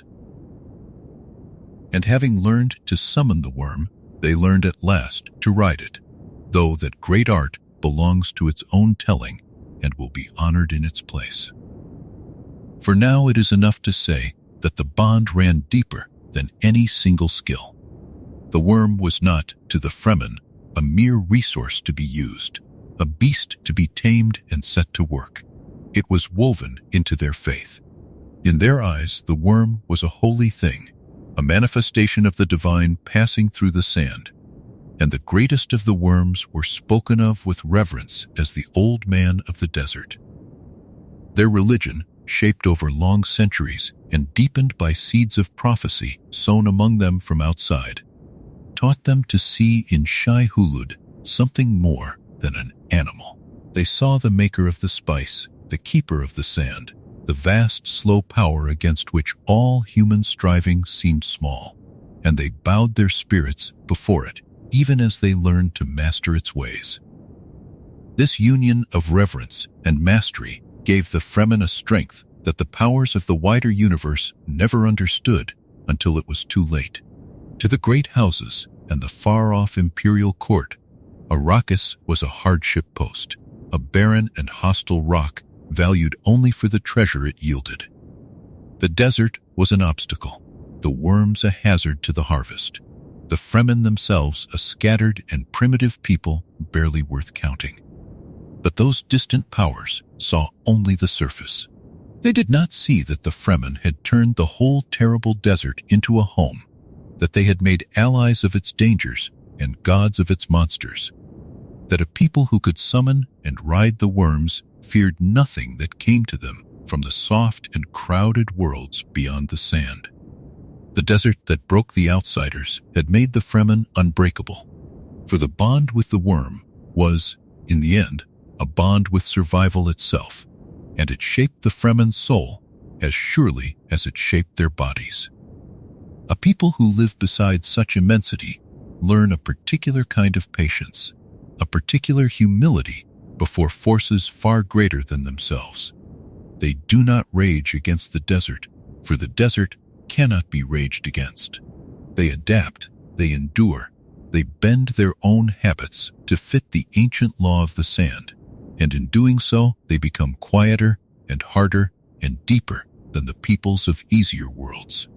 The worm taught the Fremen that some things are not to be conquered but joined, not defeated but understood, and that the greatest strength lies not in force but in knowing exactly how the vast machinery of the world turns, and in learning to move within it rather than against it. And so, the worm ran through the whole fabric of Fremen life like a great thread through cloth. It was in their walk, in the broken step drilled into every child. It was in their journeys, in the constant awareness of the sand beneath and what might rise from it. It was in their tools and their courage, in the pounders that summoned the beast and the hooks that would one day let them ride it. It was in their faith, in the reverence that made shai-hulud a figure of worship. It was in their very identity, in their pride as the one people who had not merely survived the desert but embraced it, who had looked upon the most fearsome creatures in all the known worlds and called them, in the deepest part of their hearts, both grandfather and God. To be Fremen was to belong to the worm and to the sand, wholly and without reservation, in a bond that no outsider could ever fully share. Up next, in Chapter 11, the Sacred Riders will stand with a young Fremen at the edge of the open dune and follow the great rite of passage, the calling and the mounting of shai-hulud, where practical courage and holy devotion become one single act. Chapter 11. The Sacred Riders. Among all the arts the Fremen learned in their long apprenticeship to the desert, none rose so high, none carried such weight of meaning as the riding of the worm. To summon shai-hulud from the deep was already a marvel. To climb upon its vast back and travel across the open sand atop the very leviathan that all others fled, this was the crown of Fremen mastery, at once the most practical of skills and the most sacred of acts. In the riding of the worm, survival and worship became a single motion. A young Fremen who mounted the Maker for the first time did not merely learn a way to cross the desert. He passed, in the eyes of his people, from childhood into the fullness of belonging, and took his place among the true riders of the sand. It was a rite of passage, the deepest of all the passages a Fremen could undertake, and like all true rites, it could not be faked or hurried or bought. The young one came to it only after long preparation, after years of learning the sandwalk and the reading of the dunes, after mastering the tools and the signs and the discipline of the desert. And when at last the time arrived, the whole meaning of a Fremen life gathered itself into that single trial upon the open sand. To call the worm and to ride it was to prove, before the tribe and before whatever gods watched over the dunes, that one was truly a child of Arrakis, worthy of the desert and of the great being that ruled it.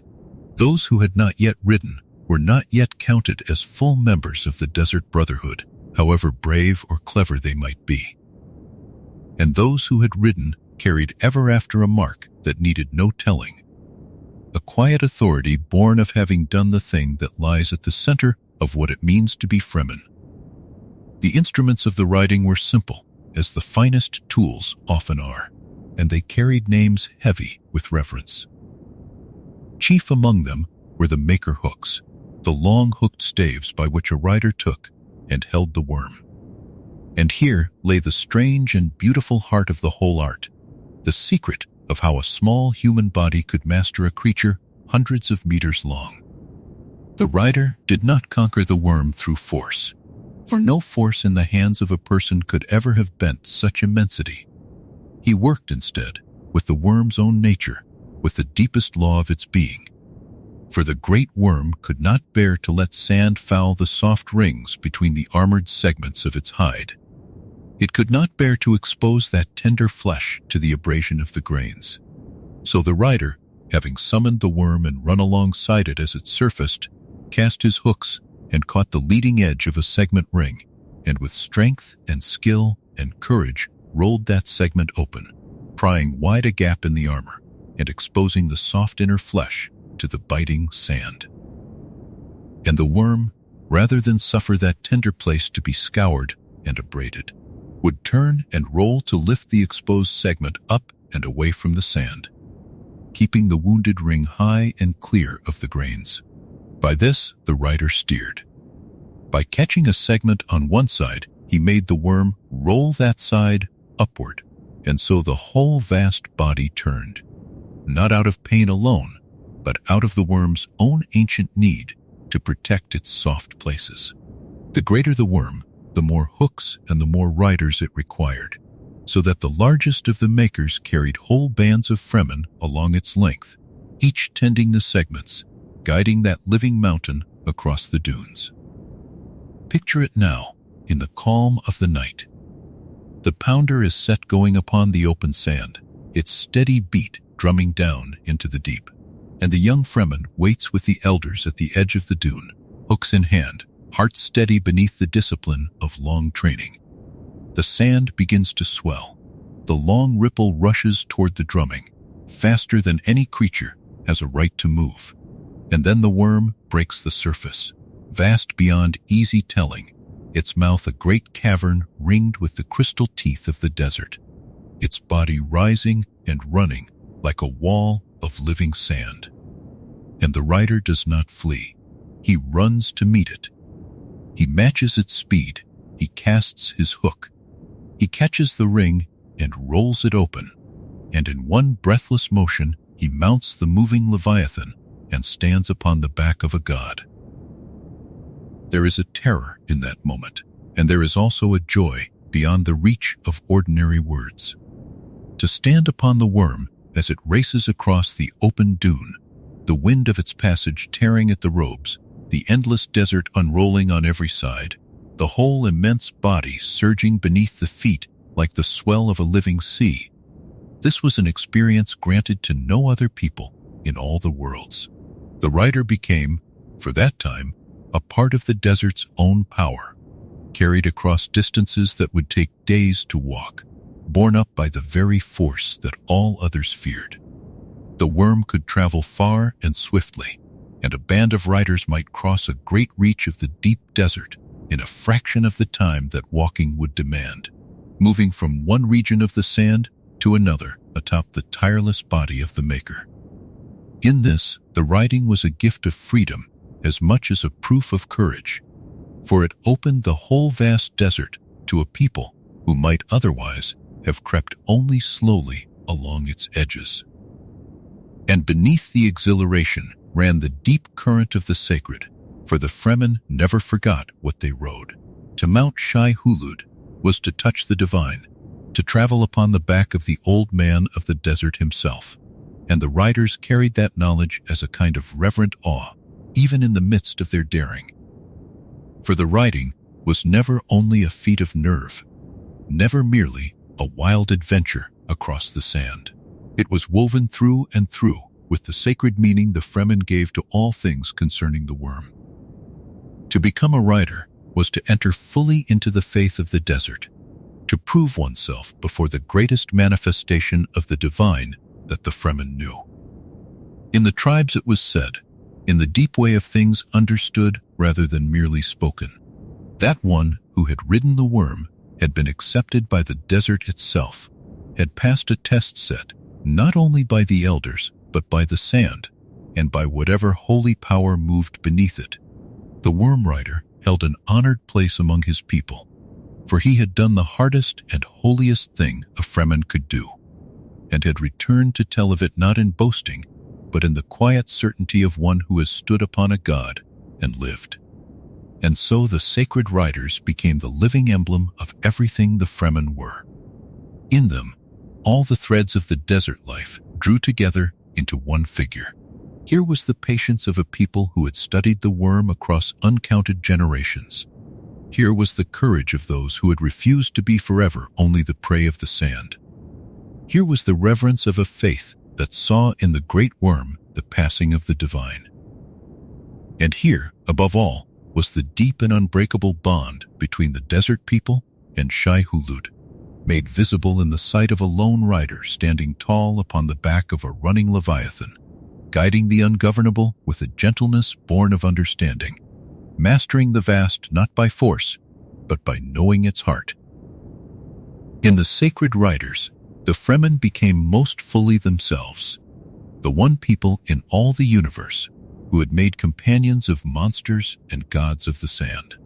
Up next in Chapter 12, Water, Poison, and Death, we'll turn to the strangest chemistry of all, the deadly touch of water upon the worm, and the sacred and perilous transformation from which the Fremen drew their most holy substance. Chapter 12. Water, Poison, and Death. There is a deep and quiet irony woven into the life of the great worms of Arrakis, and it lies at the very heart of their strange biology.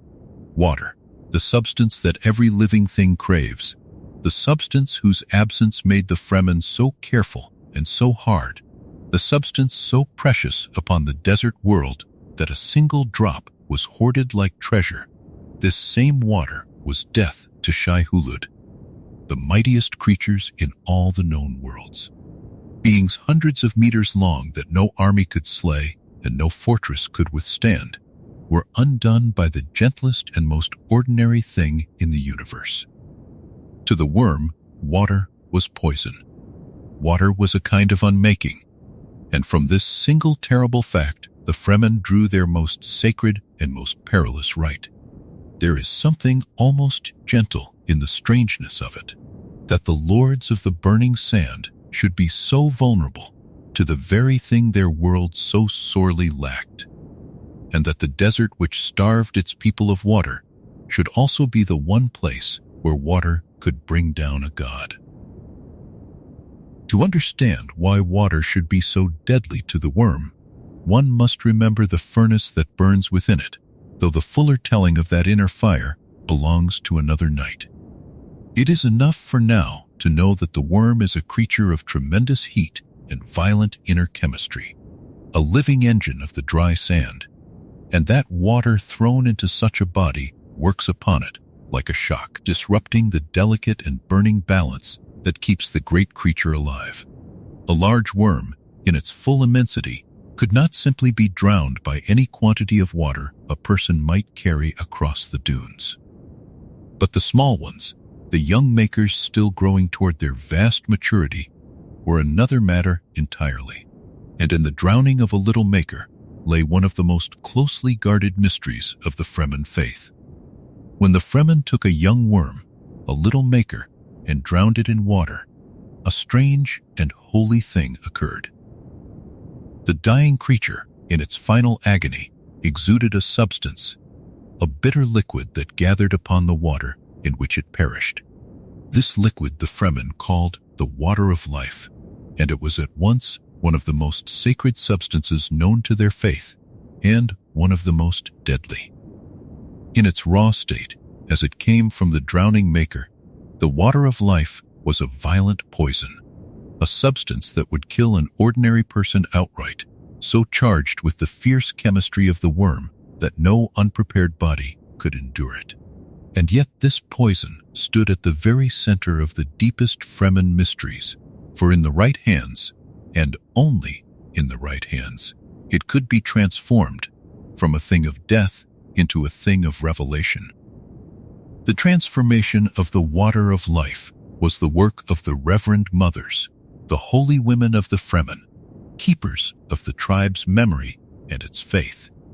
To one of these women fell the terrible task of taking the raw poison into her own body and changing it there. By a discipline of the flesh and the mind so deep that it seems almost beyond belief, the Reverend Mother could catalyze the deadly substance within herself, altering its very chemistry, rendering the poison safe, converting death into a sacred draught that opened the doors of memory and vision. It was a fearful ordeal, for the poison truly was poison, and only the trained and gifted could survive the taking of it. Yet through this ordeal, the holy women accomplished something extraordinary, for in changing the water of life, they also unlocked its hidden power. And what power it was! The transformed water of life, once altered within the body of the Reverend Mother, became the key to the deepest ceremonies of the Fremen, the substance that bound the tribe together in shared awareness and shared memory. To partake of it was to be flung open to the vast inner ocean of remembrance that the holy women carried. The accumulated lives and memories passed down through the long generations of Reverend Mothers, each one taking into herself the memories of the one before, so that the whole ancestral past lived on within them. The water of life was the doorway to that ocean. In the great gatherings of the tribe, when the sacred substance was shared, the Fremen were joined for a time into a single deep awareness, lifted out of their separate selves into the shared memory and shared vision of their people. From the drowned body of a small worm came the substance that let the desert people touch their own past and feel themselves as one. In those hours, the barriers between one person and another seemed to soften and fall away, and the tribe became for a while less a gathering of separate lives than a single living memory, stretching back through all the generations that the holy women carried within them. Few peoples in all the worlds knew such a communion, and fewer still knew that it was drawn from the dying of a creature in a pool of ordinary water. Consider, then, the strange and beautiful chain that runs through all of this. The worm, a creature of dry fire that water can destroy. The little maker, drowned in the very substance that is death to its kind.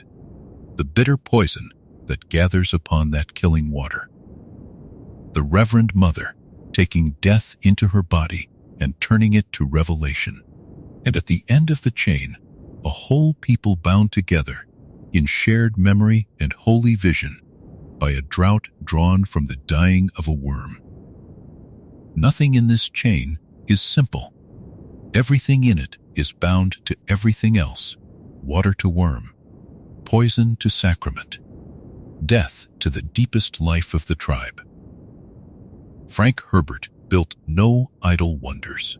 Every strange fact of the worm's biology is knotted into the faith and the survival and the very soul of the Fremen, until it becomes impossible to say where the creature ends and the culture begins. There is a fearful reverence in the way the Fremen held all of this. They did not treat the water of life lightly, nor the drowning of the Maker, nor the ordeals of their holy women. These were the most sacred of their mysteries, ringed about with awe and danger, approached only with the deepest seriousness. For they understood, in the way of a people who lived every day at the edge of death, that the sacred and the deadly are often the same thing, that the substance which opens the doors of vision is also the substance which kills, that the line between revelation and destruction is as thin as the surface of the water on which the bitter poison gathers. To seek the deepest truths of the Fremen faith was to walk that thin line, and only the most prepared could walk it and return. And so water, which seems the very opposite of the burning desert, becomes in the end one of the keys to understanding the worm and the people who worshipped it. The dryness of Arrakis was not merely a hardship to be endured. It was the condition of the worm's existence, for a wetter world would have been a world in which shai-hulud could not live. The deadliness of water to the worm was not a mere curiosity of biology, but a fact around which an entire faith was built. A fact that gave the Fremen their most sacred substance and their most guarded mysteries. In the drowning of a little maker, in the bitter poison and its holy transformation, the desert people found a way to bind the terrible chemistry of the worm to the deepest needs of their spirit, turning death itself into a doorway and poison into the water of a shared and ancient life. Up next in Chapter 13, The Fire Within, will descend into the burning heart of the sandworm itself, the tremendous heat and chemical furnace that drives so vast a creature, and see why water and the worm can never meet without death. Somewhere beneath the dunes tonight, deep in the warm dark of Arrakis, a great worm is moving, and inside its long body, a fire is burning that never truly goes out. It is easy, when one first hears of the sandworms, to imagine them as cold things, as reptiles of the desert that lie sluggish in the chill and wait for the sun. Yet the truth Frank Herbert built is stranger and far more wonderful than that. The sandworm is not cold at all. It is a furnace on the move, a living engine of heat and slow chemistry, and understanding that inner fire is the key to understanding almost everything else about these ancient beings. Consider first how much energy it takes simply to be a sandworm. A creature hundreds of meters long, thicker across than a house is wide, pushing itself through sand that grips and drags at every ring of its body, must spend enormous power just to move. Sand is not water. It does not part gently around a swimmer. It packs and resists, and to travel through it a worm must displace it, grind through it, force a channel where there was none. All of that labor generates warmth, the way any great working thing grows warm, and the worm carries that warmth deep within itself, held in the vast furnace of its interior. But movement is only the smallest part of the fire. The deeper heat comes from what the worm is doing all the time, whether it moves or rests, and that is the slow burning of the strange chemistry that fills its enormous frame. Within the sandworm there is a churning internal factory, a place where the substances of the deep desert are broken down, transformed, and combined. The little makers, the earlier forms of the worm's own kind, and the pre-spice masses buried in the sand, and the countless things the worm swallows as it plows through the dunes. All of these feed into that inner process, and the process runs hot.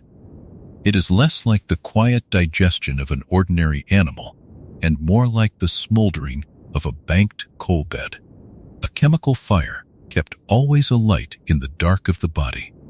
This is why, when the Fremen speak of the worms, they speak of heat and of breath.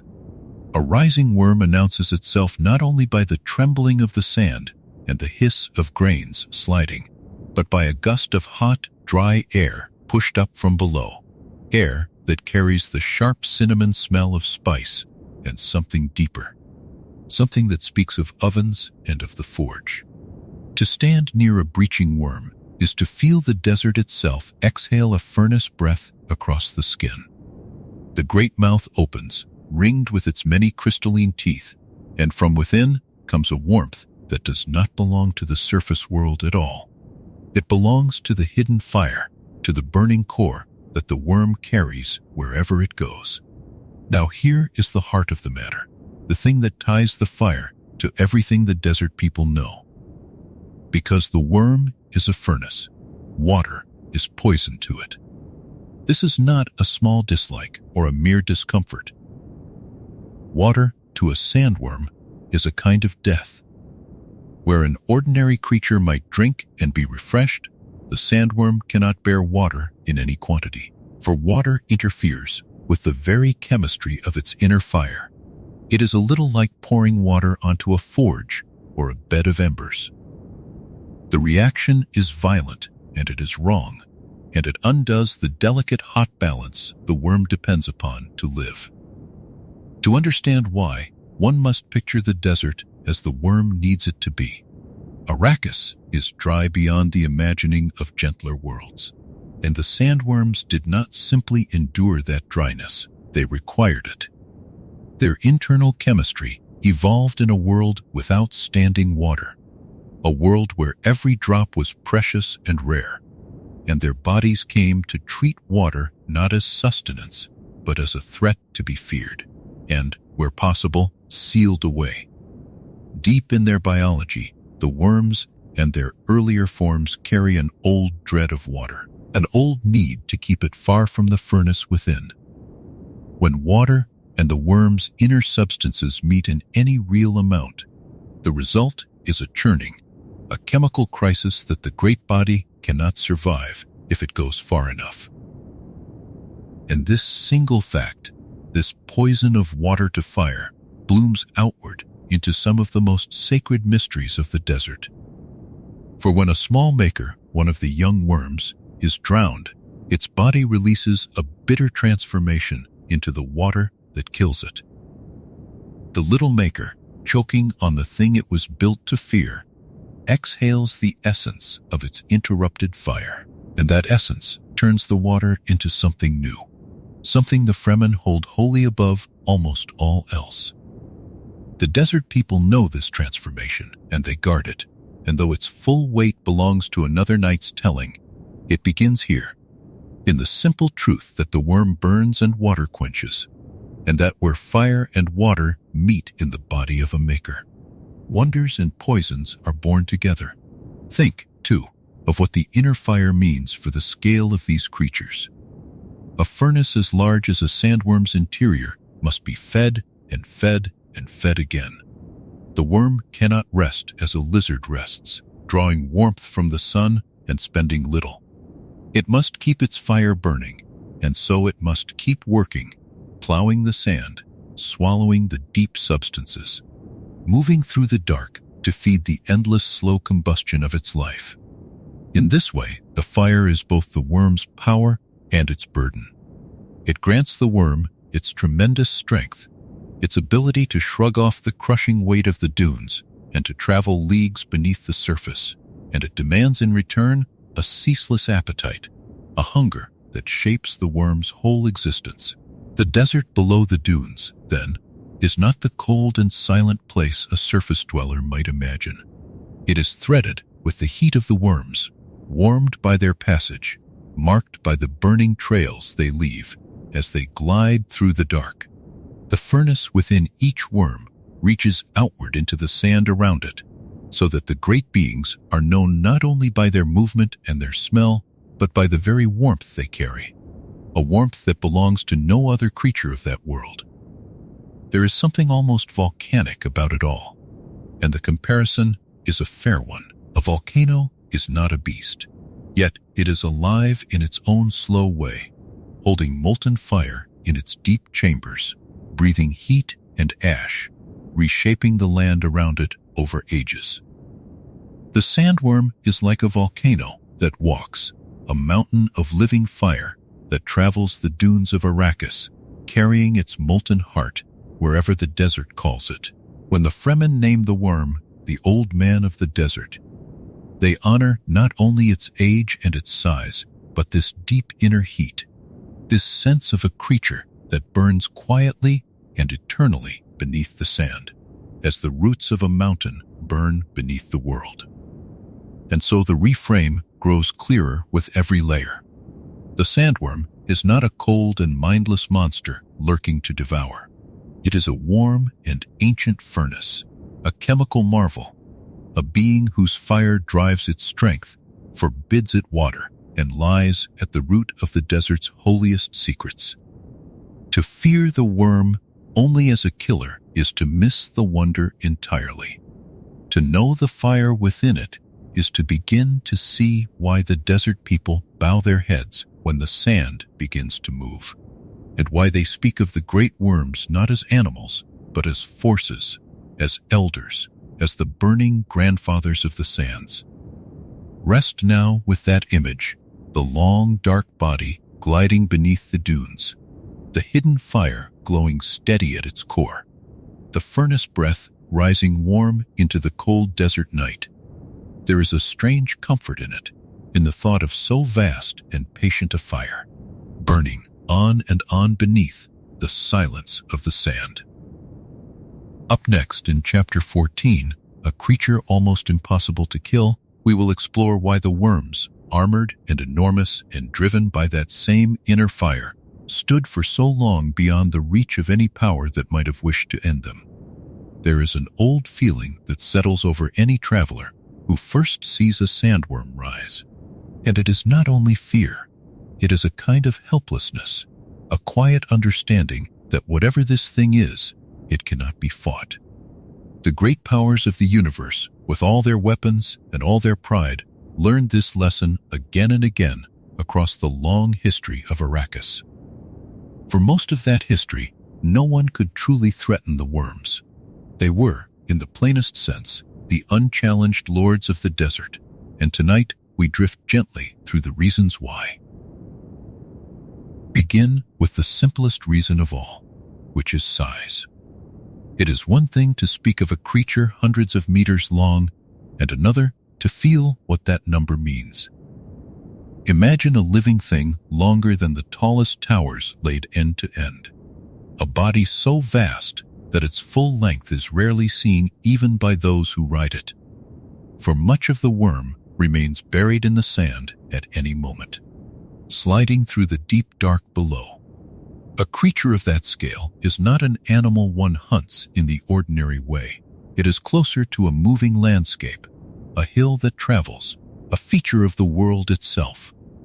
To try to kill such a thing with a blade or a spear is like trying to fell a mountain with a hammer. The worm is simply too large for the effort to matter. But size alone would not make the worm invulnerable, and Herbert built more than mere bulk into these beings. He armored them. The skin and outer rings of a great sandworm are immensely tough, thick and layered and hardened by ages of grinding through abrasive sand. A creature that spends its whole life plowing through a substance that would flay softer flesh must be sheathed in something that endures, and the worm is.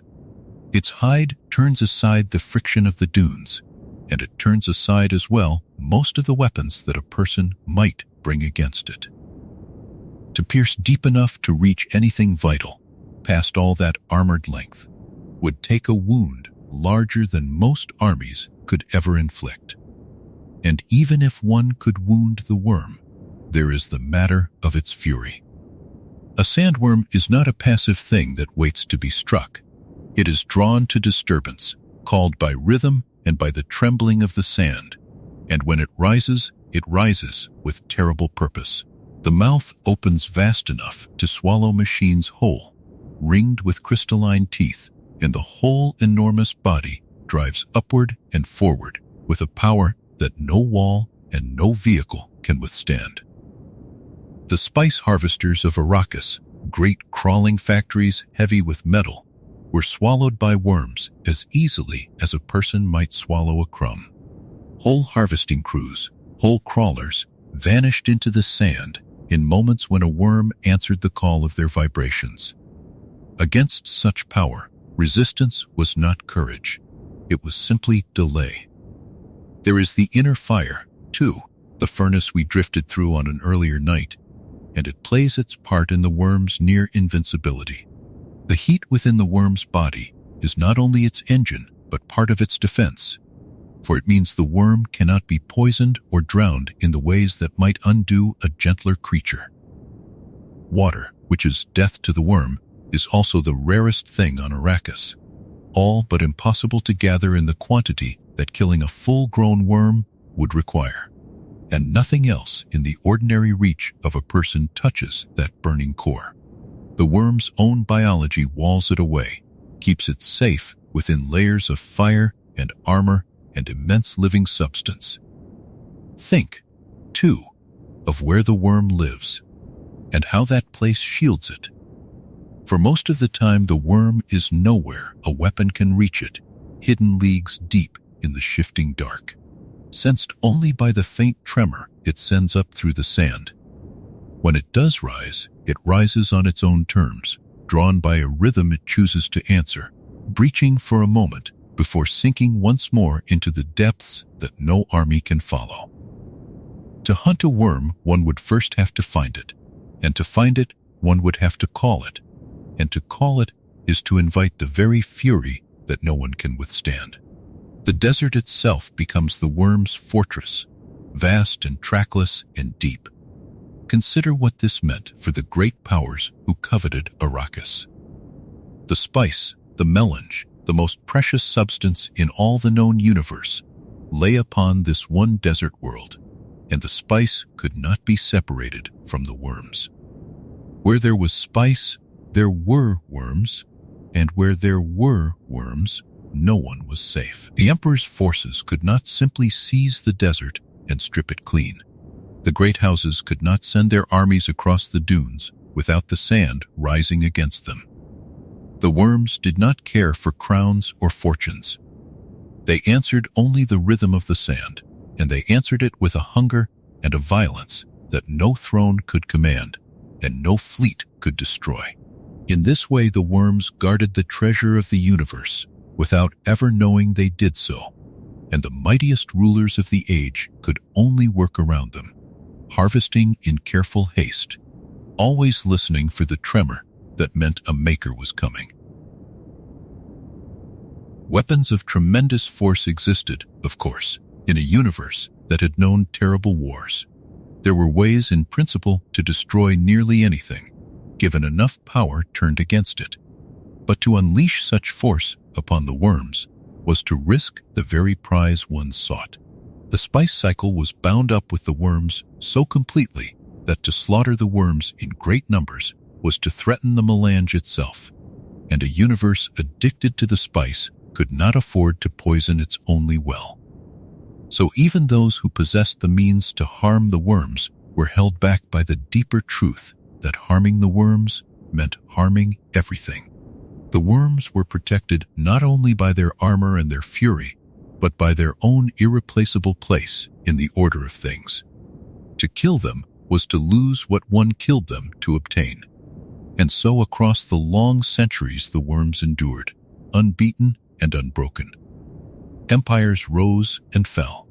Houses schemed and warred and traded the desert world back and forth like a jewel passed from hand to hand. Yet through it, all the worms went on gliding beneath the dunes, breaching in the dawn light, swallowing the careless and the greedy, indifferent to the ambitions playing out upon their sands. They were older than any dynasty and larger than any army, and the ordinary tides of power broke against them like waves against a cliff that does not notice the sea. There is, in this, another turn of the gentle reframe that runs through all these nights.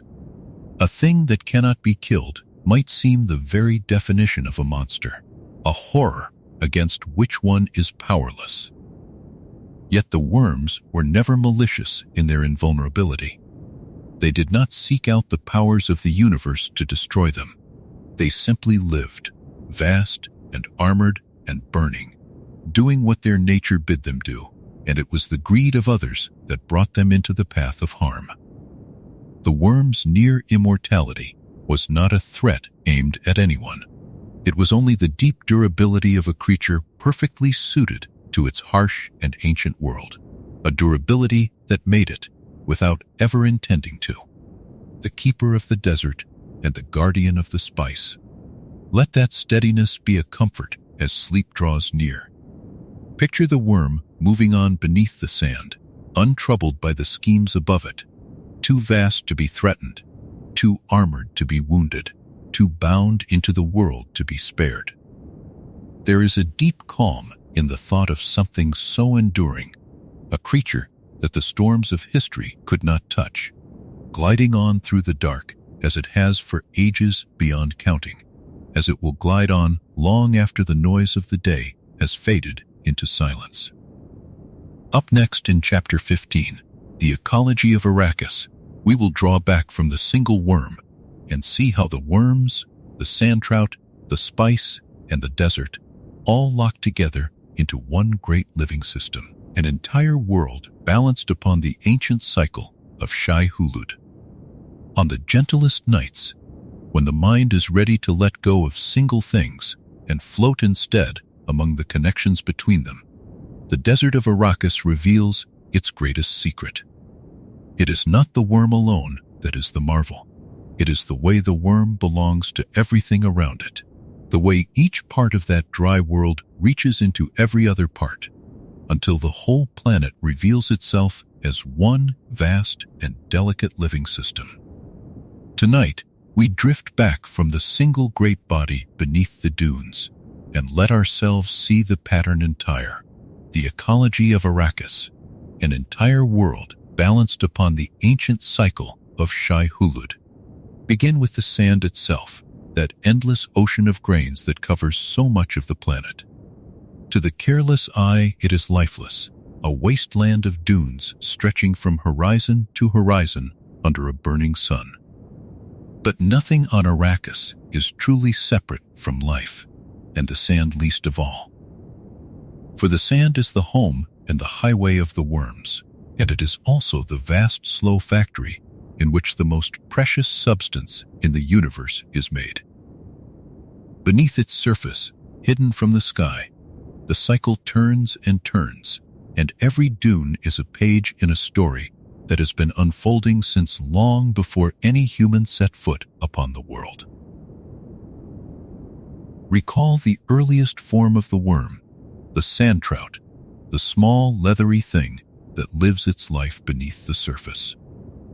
Long ago, in ages past, it was the sandtrout that drank the water of Arrakis, that sealed the planet's moisture away in deep pockets underground and turned a once wetter world into the endless desert it became.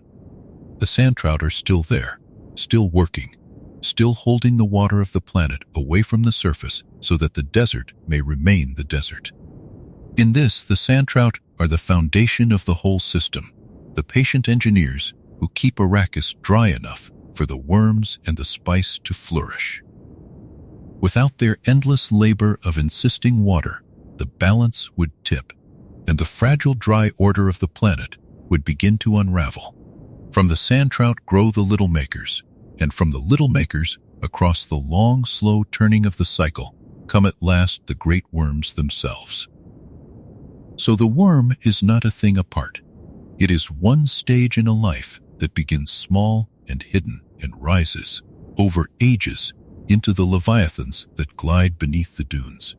Each worm is bound to its own past, to the sandtrout and the little makers it once was, and to the deep chambers of water sealed away beneath the sand. The chain runs unbroken from the smallest early form to the greatest ancient elder, and every link depends upon all the others. Now, weave the spice into the pattern, for the spice is the thread that ties the whole tapestry together. The melange, the treasure that drives the affairs of the universe, is not mined from dead rock. It is born of the worm cycle itself, grown in the deep sand where the pre-spice masses gather, and the substances of the makers meet the substances of the desert. The spice and the worm are inseparable, two faces of a single process, so that one cannot have the melange without the worms, and cannot have the worms without the melange. Where the spice blooms, the worms come, drawn to guard it and bound to it by their own nature. Where the worms live, the spice forms, ripening in the heat and the dryness of the buried sand. And so the great wheel turns. The sandtrout drink the water and keep the desert dry. The dryness lets the worms flourish. The worms, through their long cycle and their hidden chemistry, give rise to the spice. The spice draws the worms to guard it and feeds, in its own strange way, back into the cycle that made it. Round and round it goes, sandtrout to little maker to great worm, water sealed away and spice welling up, each part feeding the next, no piece able to stand alone. It is not a chain with a beginning and an end. It is a ring, a closed and self-sustaining circle, an entire ecology turning upon itself in the silence beneath the dunes. Even the surface of the desert, seemingly so barren, plays its part in the whole. The winds that scour the dunes, the great storms that can strip flesh from bone and reshape the land in a single night, the scattered hardy plants that cling to life at the desert's edges, all of these belong to the pattern too. The storms move the sand and expose the spice. The dryness that the sandtrout maintain shapes the winds and the weather. The rare life that survives does so by fitting itself to the harsh rhythm the worms and the sand impose. Nothing on Arrakis stands outside the system. Everything, from the smallest grain to the greatest worm, is caught up in the one turning wheel. Here is a wonder worth resting upon. On most worlds, life spreads itself across many separate webs, forests and rivers and oceans, each with their own tangle of creatures, loosely joined and endlessly various. But on Arrakis, the harshness of the desert has drawn everything together into a single tight knot, one dominant cycle upon which nearly all else depends. The worm is the keystone of that knot, the creature whose life ties all the other lives together. Remove the worm, and the spice would fail. Fail the spice, and the reason for the whole system's careful balance would be lost. Break the dryness the sandtrout maintain, and the worms themselves would perish. Each piece holds up the others, and the whole stands only because every part keeps faith with its ancient role. There is a rhythm to this wheel as well, a matter of time that deepens the wonder. Nothing in the cycle happens quickly. The sandtrout labor across ages to hold the water away. The little makers grow toward the great worms across spans that dwarf a human life. The spice ripens in the buried sand through slow seasons of heat and pressure. The whole system turns at the pace of geology, so that the balance one sees at any single moment is the fruit of countless centuries of patient turning. To watch Arrakis is to watch something almost too slow to see, whose steadiness is the steadiness of deep time itself. This is why the wise among the desert people and the rare outsiders who came to understand Arrakis truly learned to read the planet not as a collection of dangers, but as a single living being. They watched the sand for the movement of worms. They watched the worms for the promise of spice. They watched the storms and the winds and the slow, deep breathing of the desert, and they saw in it all one great creature made of many, one ecology whose heart was the cycle of shai-hulud. To harm any part carelessly was to risk the whole, for in so tightly bound a system, a single wound can spread until it reaches everything. And so the reframe that has guided all these nights finds perhaps its fullest shape here. The sandworm is no mindless monster of the deep. It is the living center of an entire world, the keystone upon which a whole planet's balance rests, the great engine whose turning gives rise to the treasure that moves the universe and whose life sustains the delicate order of the sand. To see the worm truly is to see the desert whole, and to see the desert whole is to understand that Frank Herbert did not build a beast at all. He built a world and set at its heart a creature grand enough to hold that world together. Let that vastness settle softly over the mind as sleep draws near. Picture the whole planet turning in the dark of space, its endless dunes hiding the slow, patient wheel of sandtrout and worm and spice. Water sealed away below, treasure ripening in the heat.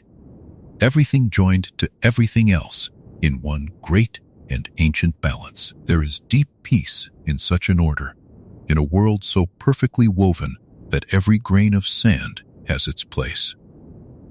Up next in Chapter 16, Kinds and the Dream of Green, we will meet the planetologist who looked upon this fragile balance and dared to dream of changing it, and the terrible danger that greening the desert would pose to the worms and the spice.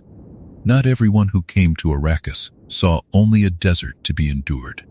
Among the many who crossed its dunes there was one who looked upon the endless sand and saw, hidden within it, a dream.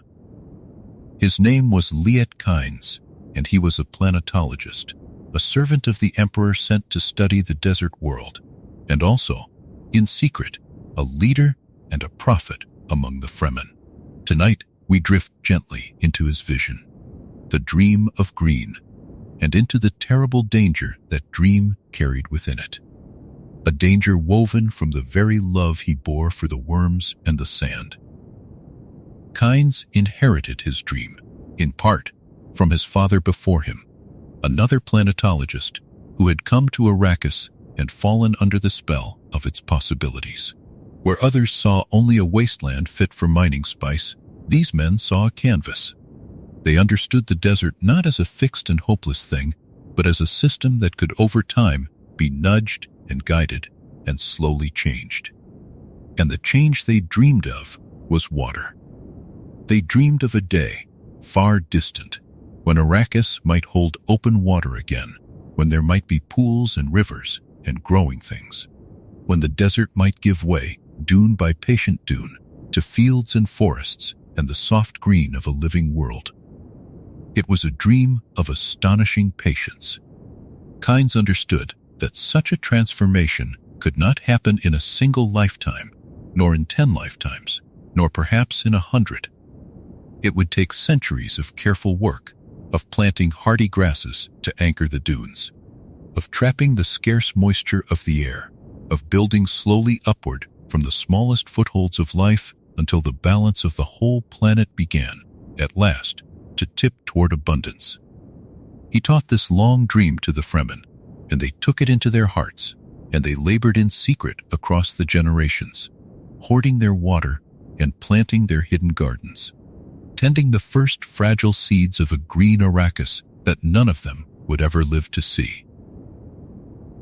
The work of it was quiet and hidden and endlessly careful. In sheltered places far from watching eyes, the Fremen established their plantings, testing which grasses could hold a dune in place and which slow, patient roots could begin to knit the shifting sand into something firmer.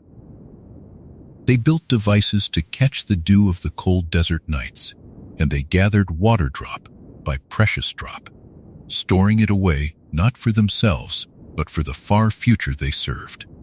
Each success was small, and yet each was a step upon a road that stretched away across the centuries toward a world transformed.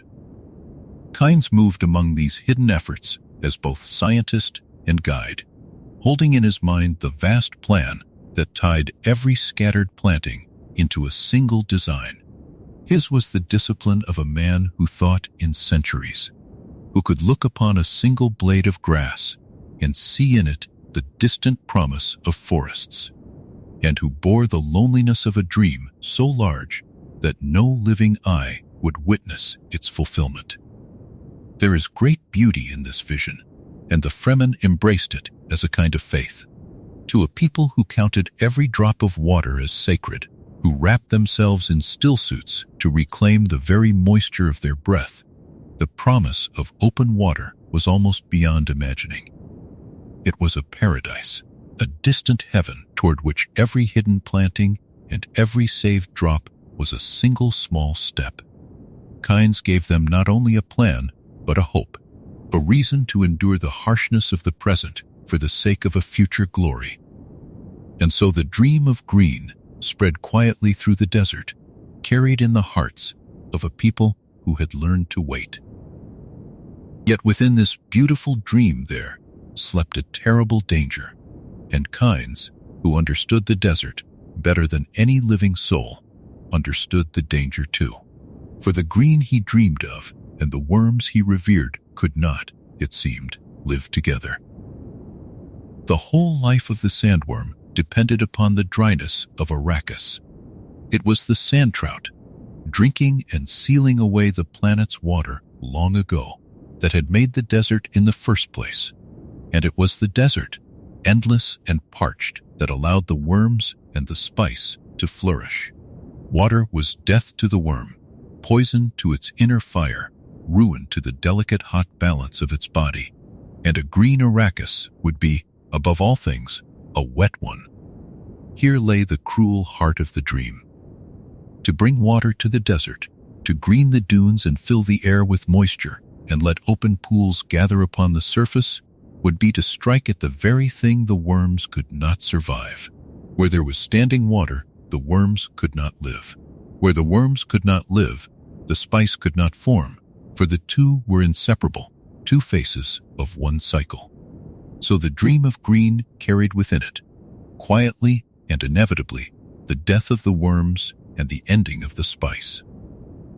To make Arrakis a paradise for people was to make it a grave for shai-hulud, and to lose the melange that moved the entire universe.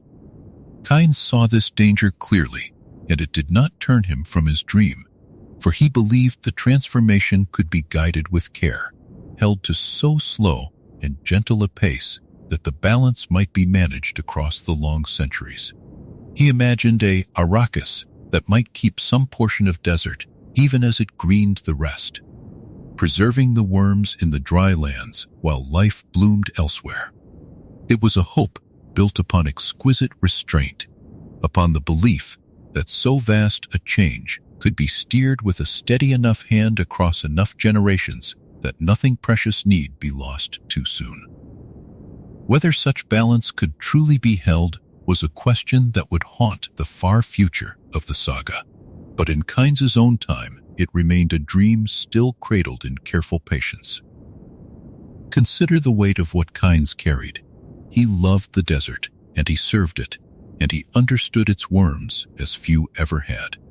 Yet the paradise he offered his people threatened the very creatures that made their world sacred and their spice possible. He stood at the meeting point of two goods that could not easily be reconciled: the longing of a parched people for water and life, and the survival of the ancient worms upon whom the whole order of the planet rested. To choose the green too swiftly was to murder shai-hulud. To refuse the green was to condemn the Fremen forever to their thirst. Between these lay only the narrow and uncertain path of patience, of change so slow it might never overturn the balance in any single age. There is something deeply human in the dream of green, and something deeply cautionary as well. It is the dream of remaking a world to suit oneself, of bending nature toward comfort and abundance. And it carries the warning that runs beneath so much of Herbert's great work, that every such remaking has its cost, that to change one part of a living system is to change all of it, and that the price may fall upon the very things one most reveres. The Fremen dreamed of paradise, and did not always weigh what paradise would cost the worms. Kynes weighed it, and dreamed on anyway, trusting to patience and to care, hoping that wisdom might hold the balance where haste would surely break it. Let that tension rest softly in the mind, not as a fear, but as a wonder at how tightly all things are bound. Picture the hidden gardens of the Fremen, the first small green shoots trembling in the desert wind, and far below them the great worms gliding through the dry dark, unknowing, their fate quietly entangled with every drop of water the people saved and every seed they planted. Two dreams, the dream of green and the dream of the endless desert, sleeping side by side beneath the same sand, waiting for a future that would one day have to choose between them. Up next in Chapter 17, The Worms and Leto II, we will follow the strange and wondrous path of the God Emperor, who fused his own body with the sandtrout to become part worm himself, and whose long reign bound his fate to the survival of shai-hulud and the future of the spice. Of all the strange turns in the long story of Arrakis, none is stranger or quieter in its strangeness than the tale of the man who chose to become part worm. His name was Leto II, and he was the son of Paul Atreides, the one the Fremen had called Muad'Dib. To understand how a human being could bind himself to shai-hulud, body and blood and destiny, one must first set aside the idea that the worms were only creatures of the deep sand. By the time of Leto II, the worms had become something closer to a doorway, a threshold between what a person was and what a planet might become. Leto was born into a world already remade by prophecy. His father had walked the golden path of visions and turned away from it, unwilling to pay its terrible price. But Leto, gazing into the same vast futures, saw what his father could not bear to embrace. He saw that humankind, left to its own comfort and its own forgetting, would drift toward a slow extinction, a narrowing of the human road until there was no road left at all. And he saw, threaded through all those possible tomorrows, a single narrow way that led to survival. To walk it, he would have to give up nearly everything a man might wish to keep, beginning with his own human shape. The instrument of that surrender was the sandtrout, the small, leathery early stage of the worm, the very creatures that had once drunk the water of Arrakis and made the desert. Leto came to understand their nature with a depth no scholar before him had reached. He knew that the sandtrout would gather to any pool of water and seal it away, wrapping themselves into a living membrane. And he knew, from the deep memory that flowed in his blood, that these creatures could join with living flesh as readily as with dead sand. So he did the thing that no one had dared. He let the sandtrout come to him. He allowed them to cover his skin, to fuse with him, to become a second body over his own. What followed was a transformation slow beyond ordinary reckoning. The sandtrout did not devour him, they joined him. His skin became a living armor, tough as the hide of a great maker, able to turn a blade and shrug off the blows that would end a common man. His strength grew to something monstrous, and his speed with it. He could run across the open desert faster than a horse, and he no longer aged as men age. The sandtrout that clothed him lent him centuries. Where a human life measured out in decades, Leto's life would measure out in thousands of years, for he had woven the patient endurance of the worm into the marrow of himself. And there was a deeper joining still. Because Leto had merged with the sandtrout, and because the sandtrout were the beginning of the worm, Leto carried within him the promise of the worm's whole cycle. He had become a colony creature, part human and part maker, and in becoming so, he had taken the future of shai-hulud into his own keeping. This is the part of his story that the desert people found hardest to hold in their minds, for it meant that the worms and the God Emperor were now bound together as a single fate. What befell one would in time befall the other. Leto ruled from a great fortress and a green sanctuary, and men came to call him the God Emperor, for he lived on and on while dynasties rose and crumbled around him. 3,500 years he reigned, a span so long that whole languages were born and died within it. Across all those centuries he held the human species in a grip he called the peace of Leto, a stillness so complete and so enforced that people came to hunger in their bones for movement and wildness and escape. That hunger was itself part of his design. a coiled spring he was setting for a release he would not live to see. But to keep the worms alive during his reign, Leto had to do a careful and sorrowful thing. He had begun, slowly, to turn Arrakis green. Water was returning to the planet, gardens were spreading, and the open desert that the worms needed was shrinking year by year. Water, as the desert had always known, was poison to shai-hulud. A world of rivers and forests would be a world with no place for the great makers to live. So, Leto husbanded them. He kept a remnant of desert around his stronghold, a preserve of dryness in a wetting world. And there a few worms endured.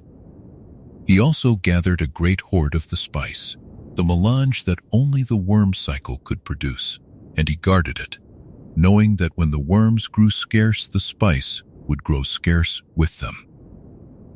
In this way, Leto became, for a long age, the single thread on which the survival of the worms hung. He was part worm himself, and he sheltered the last free worms in his desert, and he hoarded the spice their cycle had made. The old man of the desert, once the lord of an entire dry planet, now depended for its very continuance on one strange, ageless, half-human ruler who loved the worms as kin, and yet was slowly, deliberately unmaking their world. There is a tenderness in this that is easy to miss beneath the vastness of the numbers. The desert people had always spoken of the worms with reverence, as the old man of the desert, as the grandfather of the sands, and now their god-emperor had made himself part of that ancient lineage, a living bridge between the tribe of humankind and the tribe of shai-hulud. Leto did not merge with the worm out of hunger for power alone, though power came to him in floods. He did it because he could see, in the deep memory of 10,000 ancestors and in the branching light of the future, that the worm held a secret the human race would one day need. The worm's patience, its endurance, its slow, deep cycle tied to the very body of a planet, these were lessons written in living flesh. By becoming part worm, Leto made himself the carrier of that lesson across a span of time no ordinary teacher could ever have crossed. And so the fate of shai-hulud passed, for a while, out of the open desert and into the body of a single being. The worms that had shaped a planet were now sheltered by a creature that had once been a boy. The sands that had rolled unbroken from pole to pole were shrinking into gardens. The spice that had ruled the commerce of 1,000 worlds was being counted and stored like grain against a famine. All of it hung on Leto, and Leto hung on the golden path he had chosen, walking it century after century with the calm of a man who has already made his peace with sorrow. When at last his long reign ended, the transformation he had begun so long ago came full and final. The sandtrout that clothed him would return to the sand, and from the pieces of the god-emperor a new generation of makers would rise, carrying his design onward in a way no human words could. The worm and the man had become one story, and that story was not yet finished. It was only turning, slowly, toward its next great change, out in the shrinking desert where the last of the makers still moved beneath the dunes, waiting for whatever the far future would ask of them. For the worms were not ending. They were being carried through the narrow gate of one long life toward a twilight that would test them as nothing ever had. What came after Leto would be the slow dimming of shai-hulud, an age when the greening of Arrakis pressed hardest against the ancient cycle, and the survival of the worms and the spice hung by the thinnest of threads. Up next in Chapter 18, The Slow Twilight of the Worms, we'll follow the makers into the far future and see how close the great worms came to vanishing forever from the sands that had once been wholly theirs. Every great thing has its evening, and even shai-hulud, the old man of the desert, was not spared this gentle law. Long after the god emperor had gone back into the sand, the worms of Arrakis passed into an age of twilight, a slow dimming of their ancient reign that stretched across centuries. To follow them into that twilight is to watch a wonder come very near to ending, and then to find, in the closing dark, a small, stubborn ember of survival that would not be put out. The cause of the twilight was not a hunter or a war. It was water, and it was green. For thousands of years, the dream of a wetter Arrakis had been growing, first in the mind of the planetologist who had loved the desert, and then in the long, careful hands of Leto II, who had begun to turn the dry world toward gardens while sheltering a remnant of sand around his fortress. When at last the god emperor was gone, the barriers he had held in place began to fail, and the change he had started ran onward with a momentum of its own. The gardens spread. The rivers ran farther. Rain, once a thing of legend on Arrakis, fell upon lands that had known nothing but dust since the sandtrout first drank the seas away. And so the great irony of the worm cycle came to its cruelest point. The sandtrout, long ago, had made the desert by taking the water and locking it deep underground. That desert was the cradle of the worms and the birthplace of the spice. Now the water was coming back, and with every marsh and every meadow, the cradle grew smaller. The worms needed dryness the way a fish needs the sea. Water was poison to them, a burning agony in their chemistry, and a world of water was a world where the makers could not live. As Arrakis greened, the open sand that shai-hulud required dwindled toward nothing, and the worms began to die. It was not a sudden death. Nothing about the worms was ever sudden. It was a fading across generations, a shrinking of their range and their numbers, a retreat into the last dry corners of a planet that had once been theirs from pole to pole. The dunes that had rolled unbroken beneath the twin moons gave way to fields and orchards and towns. The rhythm of the sand, the drumming that had always called the great makers up from the deep, grew faint, for there was less and less sand to drum upon. In the far future of the saga, Arrakis had become a soft green world with a strange and terrible secret at its heart, that its gentleness was slowly murdering the very beings that had made it possible. With the worms went the spice. This was the peril that the wise had feared for millennia, and now it came to pass. The melange had only ever been born from the worm cycle, from the deep chemistry where the little makers and the pre-spice masses churned together beneath the sand. No worms meant no cycle, and no cycle meant no spice. The melange that had bound 1,000 worlds together, that had let the navigators fold space, and the sisterhoods read the tangled skeins of the future, began to grow scarce. The hoard that Leto had gathered and guarded across his long reign became, for a time, the most precious thing in all the human worlds. A dwindling treasure that could not be replaced once it was spent.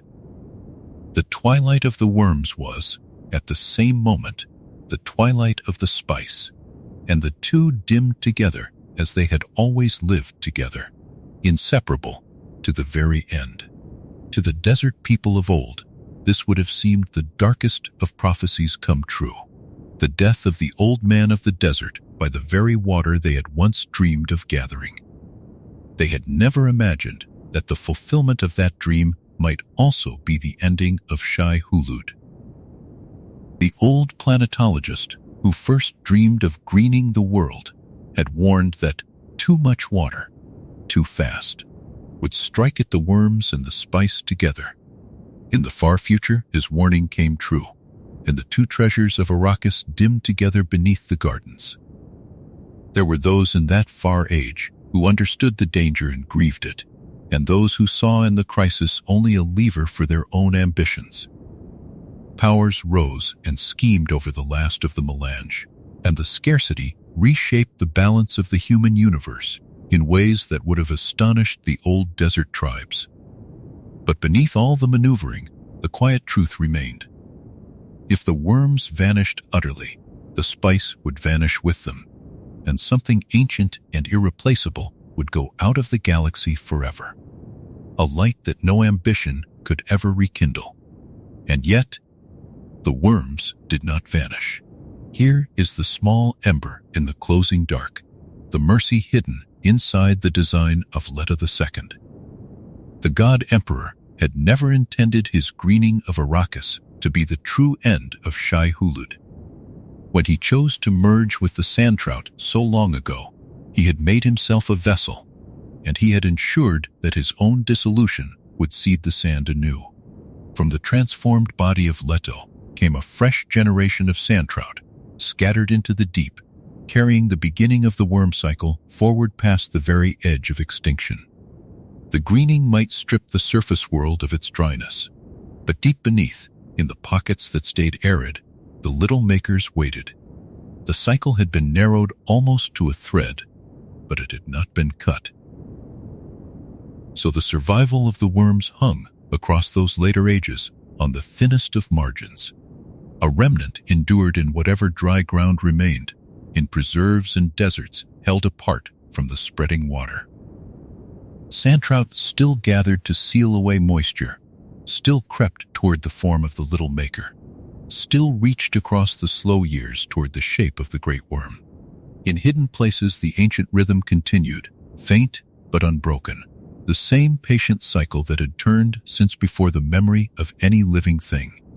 Shai-hulud, the grandfather of the sands, had grown old and few, but the desert people had always known that the old man of the desert does not die so much as sleep, and wait, and return. There is a deep gentleness in how the story handles this near ending. It does not let the worms be slain in some final battle, nor does it let them simply wink out and be forgotten. Instead, it shows a creature so woven into the body of its world that even the drowning of that world in green cannot quite erase it. The worm bends toward the twilight, dwindles, all but disappears, and then, from the smallest surviving thread of its cycle, begins the long, slow work of coming back. The desert that the sandtrout made once could, given time and patience beyond human patience, be made again. Water had returned, and water might yet recede, and the makers were nothing if not enduring. To hold this in the mind at the close of day is to feel the strange comfort that runs through the whole saga of shai-hulud. Nothing truly great is ever wholly lost. Things fade and dwindle and pass into a long evening, and it can seem, in the depth of that evening, as though the light will not come back. And then, from a hidden ember, from a seed left in the deep, the old cycle turns once more. The worms had shaped a planet, guarded a treasure, and carried a whole civilization on their backs. Now, in their twilight, they showed a last quiet wonder that even at the very edge of ending, life keeps its patient hold, and the great makers sleep beneath the sand, waiting for the desert to return. All of this leads back to a single simple question, the one that the whole long tale has been circling from the very first night. If the worms are not monsters, then what, in the end, are they? What did Frank Herbert actually build when he set these vast creatures moving beneath the dunes of a desert world? Up next in Chapter 19, what Frank Herbert actually built, we'll answer that question directly and see the worm at last for what it truly is. Not a beast of the deep, but the keystone of an entire living world. And so the long path of nights brings the story to its plainest question. After all the wonder of the great makers, after their vast size and their strange cycle, after the spice and the Fremen and the God Emperor, the title of this tale still waits to be answered. Sandworms are not monsters. Then what, in the truth of the matter, are they? What did Frank Herbert actually build when he first imagined these enormous beings sliding beneath the dunes of a dry and distant world? The answer, held gently and turned over in the quiet, is this: he did not build a beast. He built a keystone. In the old craft of stone arches, the keystone is the single wedge at the very top that locks all the other stones in place. Remove it, and the whole arch falls. Every other stone leans upon it, and it in turn holds every other stone. The sandworm of Arrakis is exactly such a stone. It is the piece on which an entire world and an entire civilization quietly rests. That is a far stranger and far grander thing than any monster of the deep could ever be. Consider first how the worm shapes a planet. Long before any human being walked upon Arrakis, the sandtrout, the small early form of the worm, drank the free water of a once wetter world and locked it away underground. In doing so, they turned seas into dunes and meadows into endless sand. The desert of Arrakis is not a backdrop against which the worm happens to live. The desert is the worm's own making, the surface of a planet reshaped by the patient work of a creature across ages beyond counting. When a listener imagines those horizons of rolling sand beneath two moons, they are looking at the handiwork of shai-hulud. The worm is not merely a resident of that world. The worm is its author. Consider next how the worm guards a treasure. The melange, the spice that ruled the commerce and the destiny of 1,000 worlds, is born only from the worm cycle. Deep beneath the sand, the little makers and the pre-spice masses churn together in a slow chemistry, and out of that churning comes the most precious substance in the human universe. The spice let the navigators fold space and cross the darkness between stars. The spice let the sisterhoods reach into memory and into the tangled futures.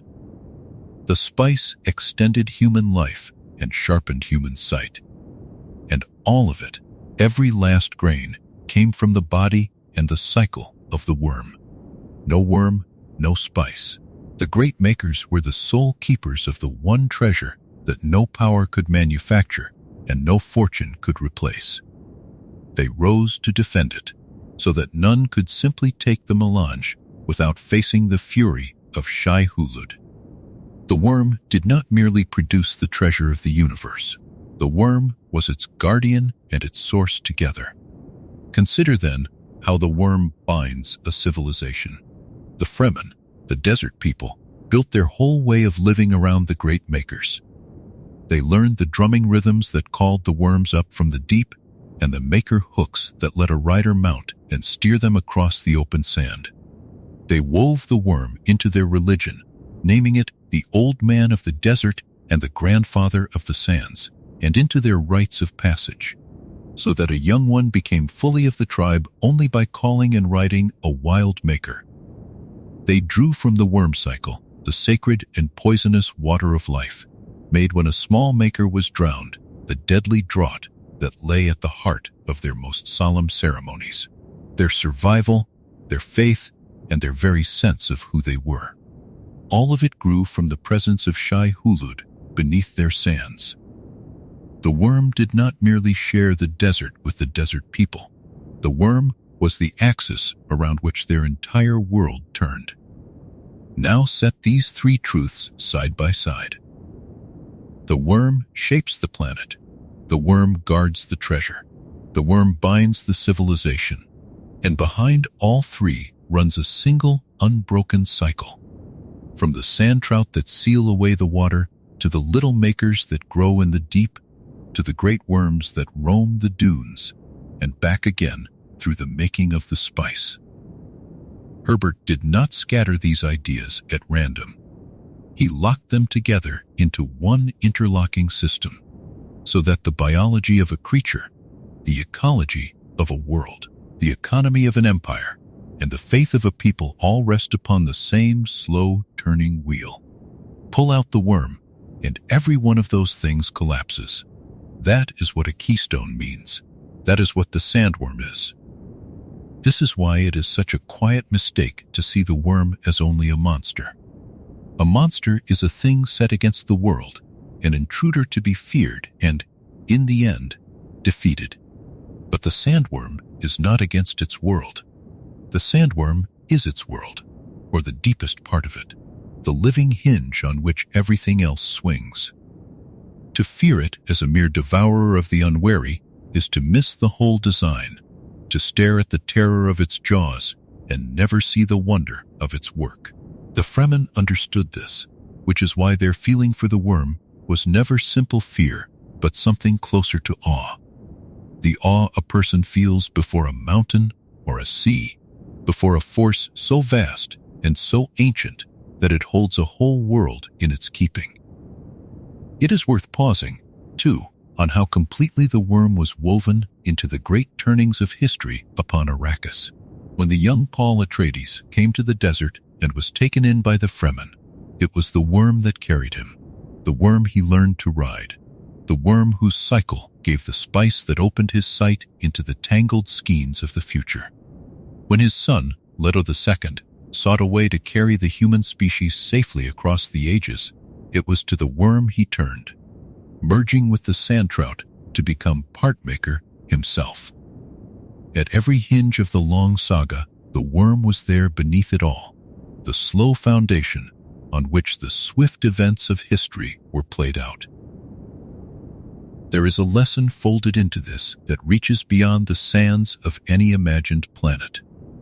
Herbert built the worm as a way of showing how a single thread can hold up an entire tapestry.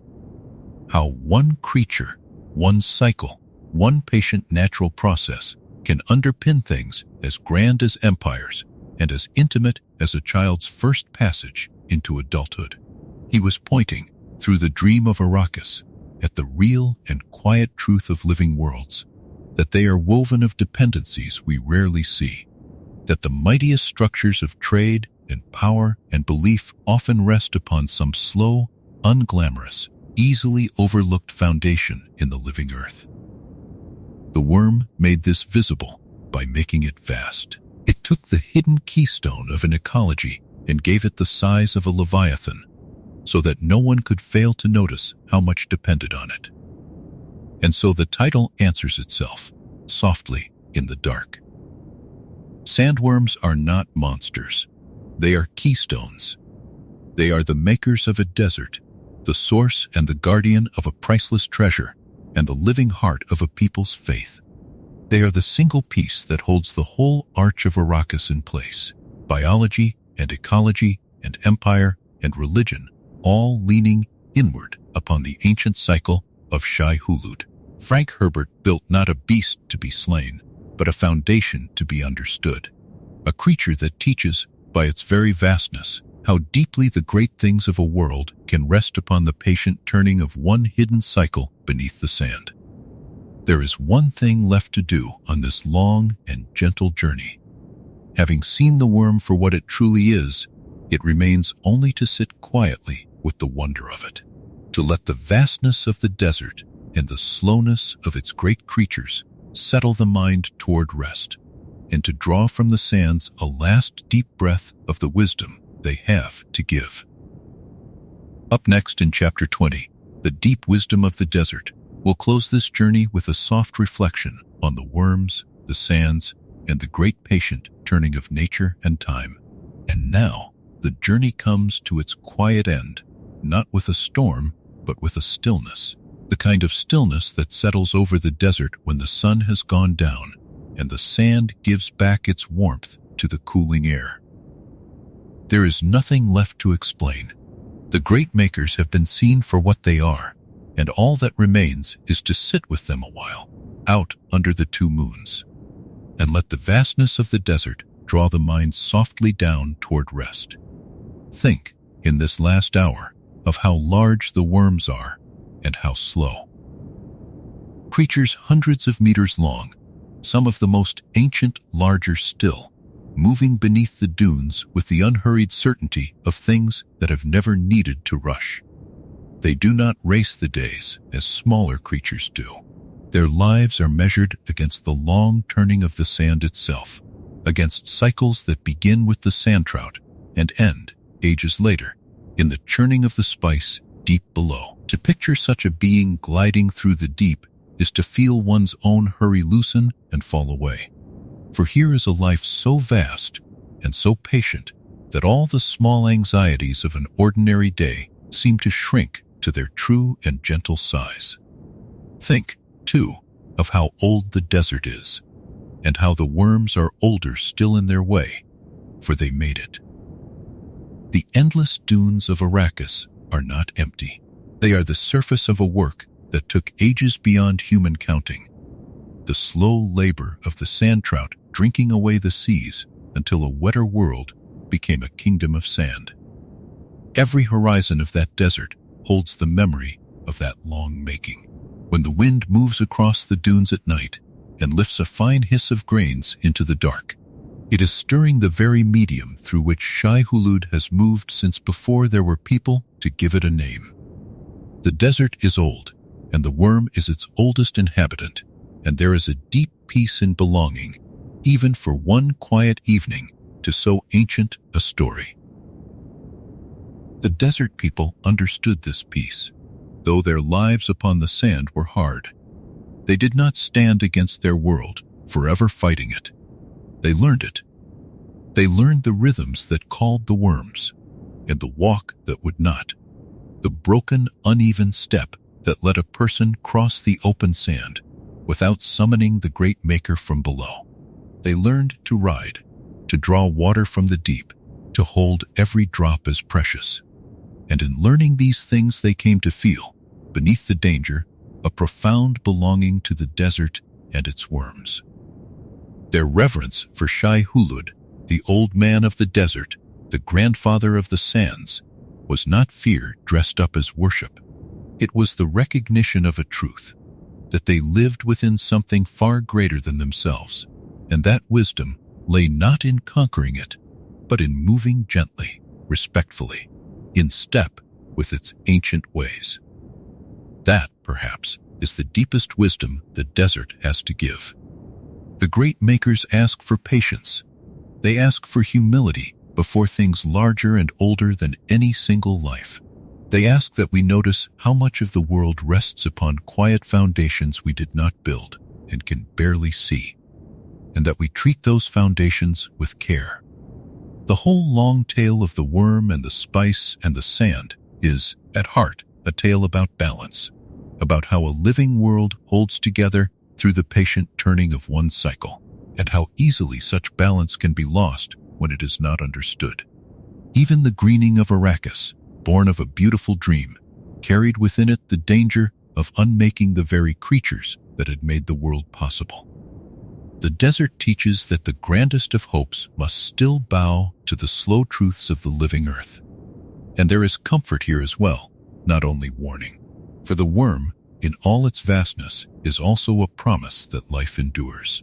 Across the long saga, shai-hulud faced the drowning of its world in green, dwindled almost to nothing, and yet was not wholly lost. From a single surviving thread of its cycle, from sandtrout waiting patiently in the deep, the great makers held on. The desert that had been made once could, given time beyond human patience, be made again. Nothing truly ancient in that world ever simply ended. It faded and slept and waited, and in its own slow season it returned. There is a great gentleness in that, a reassurance to carry into sleep that the deep cycles of life are more patient and more enduring than any single evening of dimming.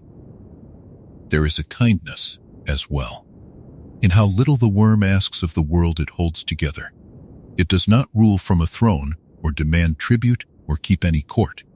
It simply moves through the deep sand, being what it is, and by being so it makes the desert, guards the spice, and sustains a people.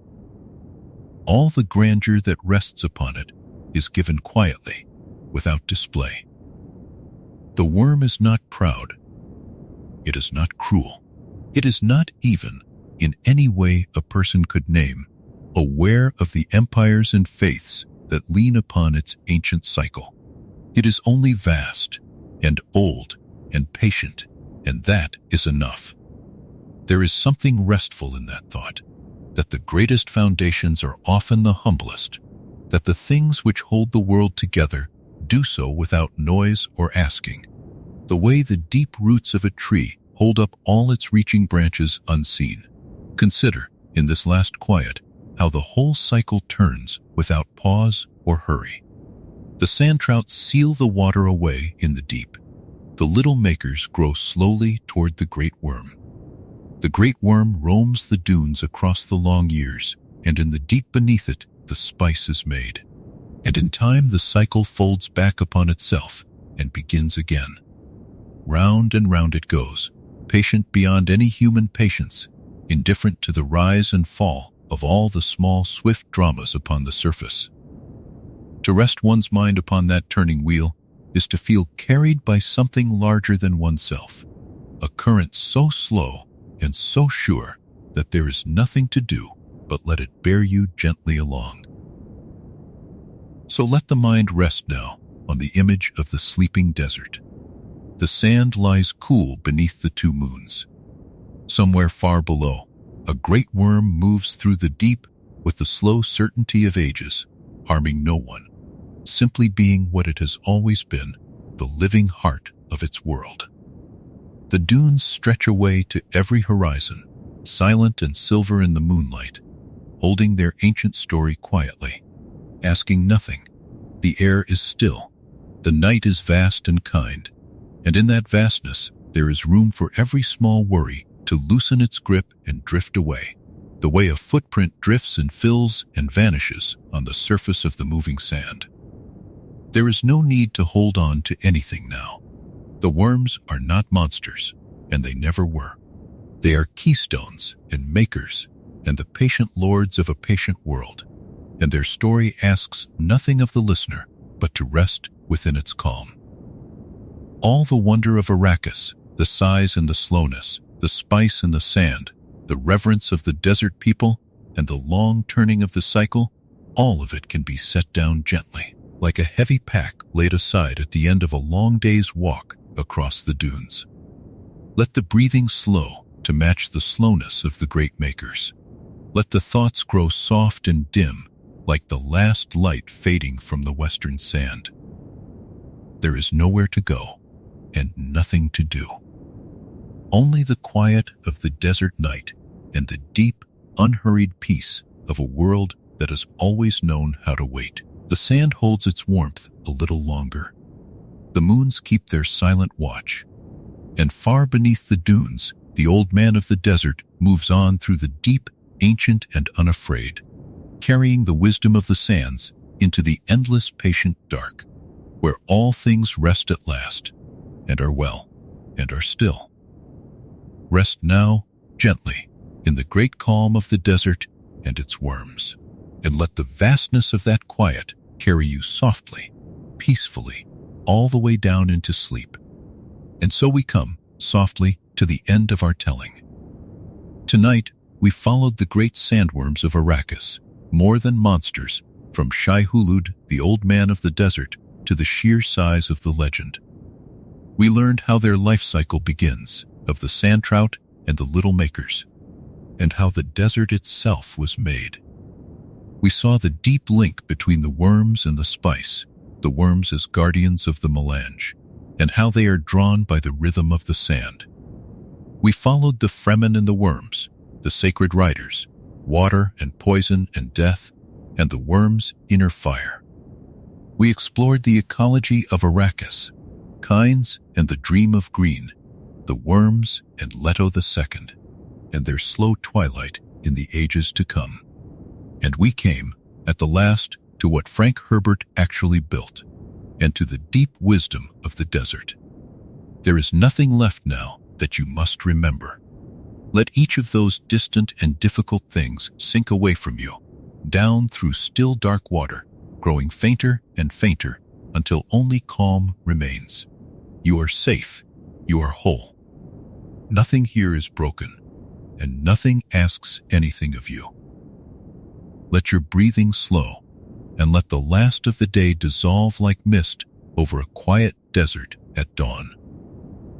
Good night. If this story carried you toward rest, stay with us.